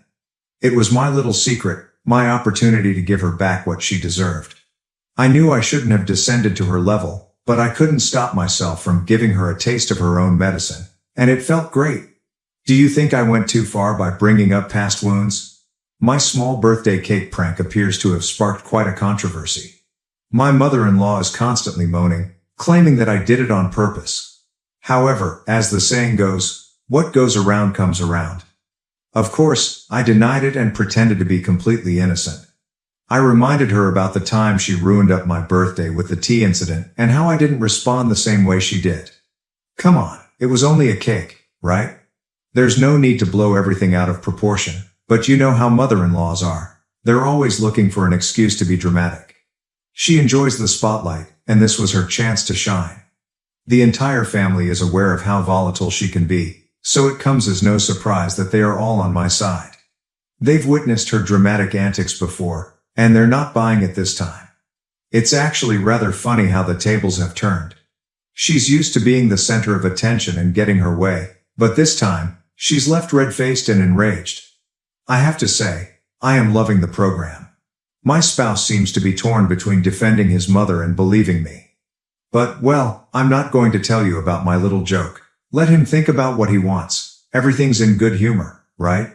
Update 2. Since the small cake prank, my mother-in-law has been surprisingly quiet and has not bothered us much. It's like a breath of fresh air, and life has become significantly more calm. Maybe my little joke had a bigger influence on her than I realized. Perhaps she realized her dramatic theatrics were not getting her anywhere and decided to tone it down a notch. Or perhaps she's simply sulking in a corner, nursing her injured pride. Regardless, I'm not complaining. I can finally breathe without being constantly scrutinized and criticized. It's as if a weight has been removed off my shoulders, and I feel more liberated than ever before. Of course, I am not stupid enough to believe that this newfound peace would remain indefinitely. Knowing my mother-in-law, she might be able to recover from her drama quickly. But for now, I'm just going to enjoy it. Update 3. You know the saying, if you can't defeat them, block them. And this is exactly what I did. Life has been so much better since I decided to block my mother-in-law. No more nagging or drama, only lovely, peaceful silence. And thank you to everyone who supported me in the comments. It is comforting to know that I am not alone in dealing with a dramatic mother-in-law. Your words of support have given me strength. When she confronted me about blocking her, I just acted calmly and blamed it on network troubles. Hey, a little white lie never hurts anyone, right? Furthermore, it's enjoyable to tease her a little. I must say, I'm loving my newfound power and control. Blocking her has given me a sense of freedom and calm that I never thought imaginable. It's as if I have the remote control for her drama, and I get to choose when to turn it on or off. To everyone dealing with a dramatic mother-in-law, be strong and don't allow anyone to knock you down. Until next time, be careful and live your best life. Bye for now. Opinion 1. NTA for sure. Dealing with a demanding mother-in-law may be a nightmare, and you took the necessary precautions to keep your sanity. Blocking her was a wise decision, because network troubles occur all the time, right? You deserve to live a tranquil, drama-free existence. Don't allow someone to guilt you into coping with unwanted karma. Continue doing you and enjoy the well-deserved peace. Opinion 2. NTA is my gal. Mother-in-laws can be a pain in the neck at times, and you may have to take action yourself. It's critical to prioritize your mental health, and if that means avoiding toxic people, then so be it. Stay strong, and don't let anyone make you feel guilty about putting yourself first. My mom sold my stuff and pawned my laptop. I called the cops, had her arrested, and filed a restraining order. Christmas dinner was almost finished when my father put down his fork, looked me directly in the eye, and said, "You are a burden, and you can no longer live with us." At first, I assumed I had misheard him. My mother let out a strange, nervous laugh, as if she wasn't convinced he was serious. But then he simply sat there, staring at me, waiting for a reaction. The room went silent. My younger sister Lily froze with her fork halfway into her mouth. She glanced at me with wide eyes, as if she couldn't believe what she'd just heard. I swallowed the slice of ham I was chewing and set my fork down. What? You heard me, he stated. You've overstayed your welcome. You need to move out. The reality check. I just sat there, trying to process. I was 23. I had a regular career and could have left long ago, but I stayed because they needed me. I paid the energy bill, internet, and groceries most weeks, which they couldn't afford because my father had been unemployed for years and my mother only worked part-time. I was not a burden. I was the reason the lights remained on in that house. And now, out of nowhere, I'm being tossed out like a useless freeloader. Mom has finally spoken up. Maybe we should talk about this later. No, Dad interrupted. This is my house, I make the rules, and I say he's done here. Lily's fear. Lily set down her fork. She was barely 16, and I could tell she was afraid. She looked at our parents as if she didn't recognize them. What did it mean for her that they could throw me out so easily? I took a deep breath. I wasn't about to argue or plead. What if they wanted me out? Fine. But they were not prepared for what that really meant. I slumped back in my chair. All right, I said. Dad sat up straighter, as if he had won an imaginary fight. Mom still looked uneasy, but she said nothing. Perhaps she was in shock. Perhaps she didn't care as much as I imagined she would. I stood up, grabbed my plate, and took it to the sink. I didn't want to give them the reaction they expected. Instead, I gazed at Lily, who remained tight and uncertain. I gave her a slight nod. She was the only one at the table that I still cared about. Dad sipped his drink, as if nothing had happened. Mom returned to picking at her mashed potatoes. Lily continued looking at me, as if she wanted to say something, but didn't. I did not remain to complete dinner. I just walked out. The silent goodbye. That night, I walked directly to my room, closed the door, and began packing. I wasn't going to waste time figuring out why they were doing this. If they wanted me gone, I was gone. However, this meant they would lose all I had paid for. And I wasn't about to warn them. I packed quietly, but I could hear them talking below. Mom's voice sounded low and terrified. Dad's tone sounded forceful, as if he were attempting to persuade her of anything. I caught bits and pieces. He's old enough. We can handle it. He should have moved out years ago. An hour later, Lily knocked at my door. I opened it, and she slipped inside, closing it behind her. She appeared distressed, her eyes red as if she had been sobbing. What the hell was that? She said. I don't know, I replied, tucking my laptop into my bag. But I'm leaving tomorrow. She shakes her head. That's crazy. You pay for everything? They can't even afford food without you. Not my problem anymore. Lily bit her lip, clearly attempting to keep back more tears. Where are you going? I'll figure it out. The fact was that I had some money saved up, but I had not intended on moving out so soon. I'd have to locate a place quickly, perhaps staying at a friend's for a while. But I wasn't concerned. I would be all right. They would not. Lily paused. Can I? She stopped herself. I knew what she'd ask. She wanted to join me. But she was still in high school, and as much as I disliked leaving her behind, I couldn't bring her with me. You know they'd never let that happen, you said. She stared down at the floor. Yeah. I finished packing while she stood there, as if she didn't want to go. Finally, she sighed. You're going to regret this. I grinned. I know. The next morning, I left before they even awoke. I hauled my bags downstairs, loaded my car, and took one last glance around the house. There's no sadness. No regrets. Just relief. Then, as I was driving out of the driveway, I entered my banking app and erased my name off all bills. Electric, internet, water. Even the Netflix account I had paid for each of them. Without me, everything would shut down within a month. I grinned, put my car into drive, and drove away without looking back. For the next few days, I stayed at my friend Jake's apartment while looking for a place of my own. His sofa sucked. His dog, Max, would not stop looking at me while I tried to sleep. His roommate repeatedly asked, "Are you staying forever?" But none of this mattered. Because I was free. No more paying for a house that I didn't want to live in. No longer pretending to appreciate a man who threw me out of Christmas dinner. No more being regarded as a walking ATM. I was finally doing something for myself. 3 days after I left, my phone started ringing. Initially, I ignored it. 7 missed calls from my mother. My father called me twice, which surprised me because he seldom did. Lily sent a handful of SMS. I also ignored those. Until she sent it. They're freaking out. The power's been cut off. I grinned. They honestly believed that the bills would magically pay themselves. Then, another text. Dad's losing his mind. He said you did something to the house. Oh, this was getting better. I could just imagine Dad stomping about in the dark, cursing at my mother while she cried over the Wi-Fi being down. An hour later, my phone called again. This time, I responded. The moment I took up the phone, my mother's voice hit me like a hurricane. Kevin, we don't know what happened. The power's out. The internet's down. The water bill. You didn't pay, I replied simply. Silence. Then, in a hushed voice, you paid for these? I nearly laughed. Are you serious? Who else did you think was paying for them? She paused. Your father said. She interrupted herself. I already knew. My father was too proud to acknowledge he didn't know how things worked.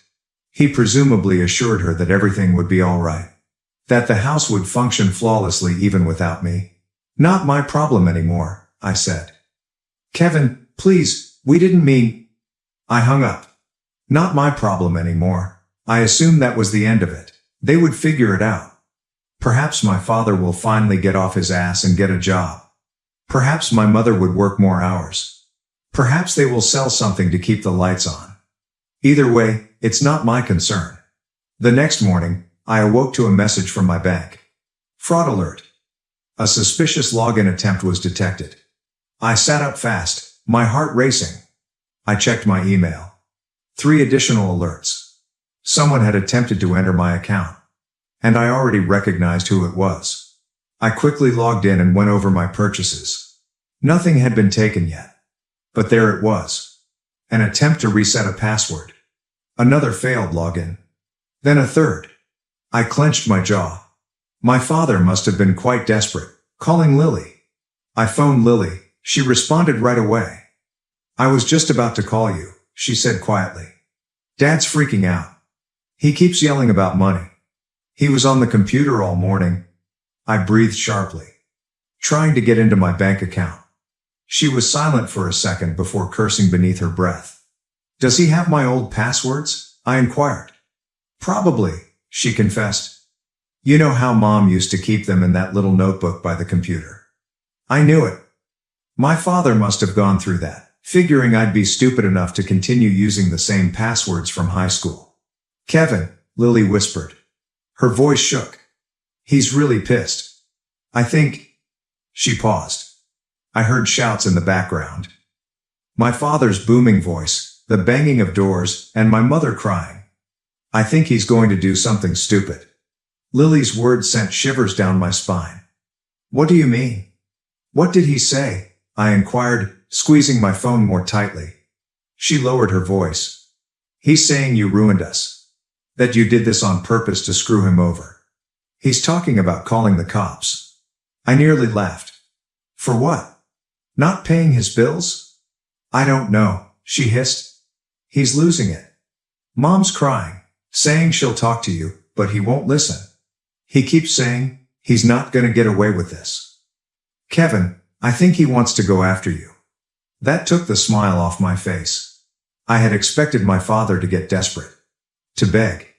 Perhaps even try to guilt trip me. But to believe he would gain revenge on me? That was a new level of foolishness. Locking down everything. Lock your door, I instructed her. If he does something crazy, call me. I hung up and quickly changed all of my passwords. Bank accounts, email, streaming services, even my Amazon login. Then I called my bank to report the hacking attempt. They had locked my account so tightly that I even had difficulty logging in for a few hours. I assumed that was the end of it. I was completely mistaken. That night, Jake and I were hanging out in his apartment, playing some ridiculous Xbox game. Then, bang! Someone slammed the door. Hard. Jake paused the game. Are you expecting someone? I was not. I already got a horrible feeling. I got up, walked to the peephole, and my stomach dropped. It was my father. He was standing in the corridor, hands clenched and breathing like a bull prepared to charge. Jake asked, "Who is it?" I stepped back from the door. "My dad." Jake stood up. "Dude, what's going on?" Bang! "Kevin, open the door." I did not move. Bang! "This time, it's harder. I know you're in there. You think you can just walk away from this?" Jake scowled at me. "Dude, should we?" Before he finished, my father kicked the door in. "Calling 911. That was it. I grabbed my phone and called 911. "My dad just showed up at my apartment," I told the dispatcher. "He's banging on the door, yelling at me, and he just tried to kick it in." Jake stepped back. "Kevin, this is crazy." I met his gaze. "Yeah, I know." I held the phone to my ear while my father continued yelling, "You ungrateful little. You think you can just walk away? You owe us? You?" "Sir, officers are on their way," the dispatcher stated. 2 minutes later, I heard sirens. Then my father's voice went silent. A knock at the door. "Police, open up." I opened the door just in time to see 2 officers handcuff my father. His face was hot and his chest heaved, but as he noticed me standing there, his expression altered. There were no regrets. There is no humiliation. Just pure hatred. "You did this," he muttered as he was dragged away. I simply stood there, unaffected, because the reality was, he did this to himself. They took my father away that night, but I knew things weren't finished. An hour later, Lily called. "Mom's losing it," she explained. "She's crying and saying it's all your fault." "Yeah, that sounds about right. She keeps saying you have to fix this. She's already calling people, trying to get bail money." I nearly laughed. "With what money?" Silence. Because we knew they didn't have any. No electricity. There's no internet. No savings. And now there is no father figure to yell at everyone while trying to be in charge. Without me, they were sinking quickly. I should have felt bad. But I only felt relief. "Keep an eye on her," I advised Lily. "If she does anything crazy, call me." Lily texted me the next morning. "Mom's selling your stuff." I froze. Then I called her. She picked up immediately, her voice harsh. "I told you to fix this? Are you selling my stuff?" A pause. Then, bluntly, "We need money, Kevin." I clenched my jaw. "So you're stealing from me?" "You don't live here anymore," she yelled. "You left all this behind. It's in our house. That makes it ours." She felt no regret. There is no guilt. It's just entitlement. "I'm calling the cops." "Don't you dare." I hung up. Then I phoned the cops. 2 hours later, I received a call back. "We talked to your mother," the officer stated. "She wasn't happy, but she's agreed to hold your things until you can pick them up." I messaged Lily. "I'm coming over." But I should have realized they were not prepared. Because when I arrived at the house, something made my stomach plummet. My automobile, sitting on the driveway. It should not have been there. I had left it at Jake's flat. I turned off the engine, my heart thumping. My car wasn't simply here. It had been driven. The front seat was folded back, as if someone had sat in it. The glove compartment was open, and, worst of all, the gas tank was nearly empty. I clenched my fist. They'd stolen my car. The confrontation before I could exit, the front door swung open. My mother stepped outside, arms crossed. "You called the cops on me?" she remarked. "You stole my car," I snapped back. She scoffed. "It was just sitting there? You weren't using it." I stared at her, trying to grasp the absurdity of this logic. "It's my car. How did you even get it?" She didn't respond. But I already knew. They had an extra key. "Mom," I said, my voice dangerously calm. "If you don't give me my key, I'm calling the cops again." Her expression flickered for a second. Then, without speaking, she stormed inside. A minute later, she returned and threw the key at me. It struck my chest and landed on the grass. "There," she spat. "Happy?" I picked it up, trying not to be angry. "I'm taking my things. And then I'm leaving, for good." I walked past her and into the home. Lily waited in the hall, looking nervous. "She took your laptop and pawned it," she said quietly. I closed my eyes. Take a breath in, breathe out. Then I turned to my mother. "Where's my laptop?" She raised her chin. "I told you. We needed money. That was it." I took out my phone, dialed 911 for the second time this week, and let her watch. "Yes, I want to report a stolen vehicle and stolen property," I responded, looking her dead in the eyes. "My mother has just revealed that she pawned my laptop without authorization." Her face lost its color. This time, she was the one who had to deal with the police. My mother worried when she realized I wasn't bluffing. "You can't do this," she muttered, her tone low. "I'm your mother." I ignored her. "Yes, officer. I have proof that she admitted to taking my belongings and pawning them," I stated over the phone. "I want to press charges." Lily stood motionless, her gaze flitting between us. My mother's hands were shaking now. She was absolutely taken aback, as if she believed she could keep pushing and I would never push back. "Kevin," she said again, this time softly, like if she were pleading. "We're struggling. Your father's in jail." I had no choice. "You had a choice," I explained. "You could have worked more. You could have sold your own stuff. You could have asked for help instead of throwing me out like garbage." She blinked rapidly, her face contorted. I was angry. I laughed. "Yeah, so was I." I heard sirens outside. My mother jumped. A few minutes later, 2 officers walked through the door. "Sir, did you call about the stolen property?" one of them inquired. I nodded and pointed to my mother. "She took my laptop and pawned it. I want to press charges." My mother gasped as if I'd stabbed her. "Kevin, don't do this." The officers turned to her. "Ma'am, is this true?" She hesitated, her gaze shifting between me, Lily, and the cops.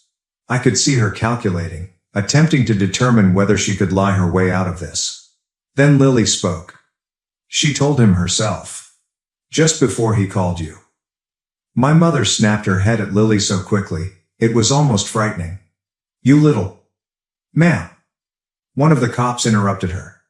"Do you have a receipt from the pawn shop?" Her face fell. She knew what was coming. They took her outside. I looked through the window while they spoke with her for a few minutes. Handcuffs appeared unexpectedly. She was straining, crying, and yelling. Neighbors looked through their blinds. The entire street most likely heard her weeping about how she was simply a struggling mother and how unjust this was. Lily's realization. Lily stood beside me, looking out the window. She gulped hard. "Is this really happening?" I nodded. "Yes." And for the first time in a long time, I felt calm. The text message. My phone buzzed with a message from an unexpected number. "You're going to regret this." My chest tightened. I read it again. Then I realized, my father had been released on bond. When I saw that message, I knew exactly what had occurred. Someone had bailed my father out, and I had a fairly solid idea who. Probably one of his old drinking cronies, or perhaps a distant family member who hadn't heard the entire story. In any case, he was done and angry. I showed Lily the text. Her face turned pallid. "Kevin, you need to leave." "No," I replied. I turned to face the cops, who were still outside dealing with my mother. "Can I go in and get the rest of my stuff?" One of them nodded. "As long as it's okay with your sister." Lily was already moving. "Let's make this quick." We walked upstairs and packed everything that was mine. Clothes, old video games, even the silly things I had left behind, thinking I'd come back for them one day. I was not coming back. Ever. As I took the last box to my car, my mother was still crying in the driveway, pleading with the officers to let her go. "This is a misunderstanding. He's my son." He wouldn't do this to me. I just strolled by her, unconcerned. She screamed my name, as if it would suddenly change anything. I got in my car. Lily stood in front of my window, shuffling from foot to foot. I don't want to stay here. I exhaled. I know you don't, but you only have 2 years until you're 18. She nodded with watery eyes. I'll be fine. I'll just be quiet and keep my head down. Call me if anything happens. She nodded again. Then headlights arrived on the roadway. An automobile turned onto our street. My stomach sank. It was my father. He pulled up right as I started the engine. He hardly had time to go before I put it in reverse and backed into the street. He stared at me with hatred in his eyes, as if he were about to approach and try something. I rolled down my window just enough to carry my voice. You try to come near me again, I'm filing a restraining order. His hands tightened into fists. You think you're better than us? I smiled. I know I am. Then I drove away. It was the last time I saw them. I blocked my parents' phone numbers, changed my financial information, moved, and never looked back. Lily's independence Lily kept out for 2 years, just as she promised. She left as soon as she turned 18. She moved in with a buddy and headed off to college. We're still talking all the time. The consequences? My parents? My father never had a job. My mother lost the house a year later. They bounced around for a while, destroying relationships with family. And the last I heard, they were renting a dilapidated flat in a poor neighborhood. They attempted to reach out to me, Facebook messages, unknown numbers, even letters. I never responded because they had made their pick for Christmas dinner, and I made mine.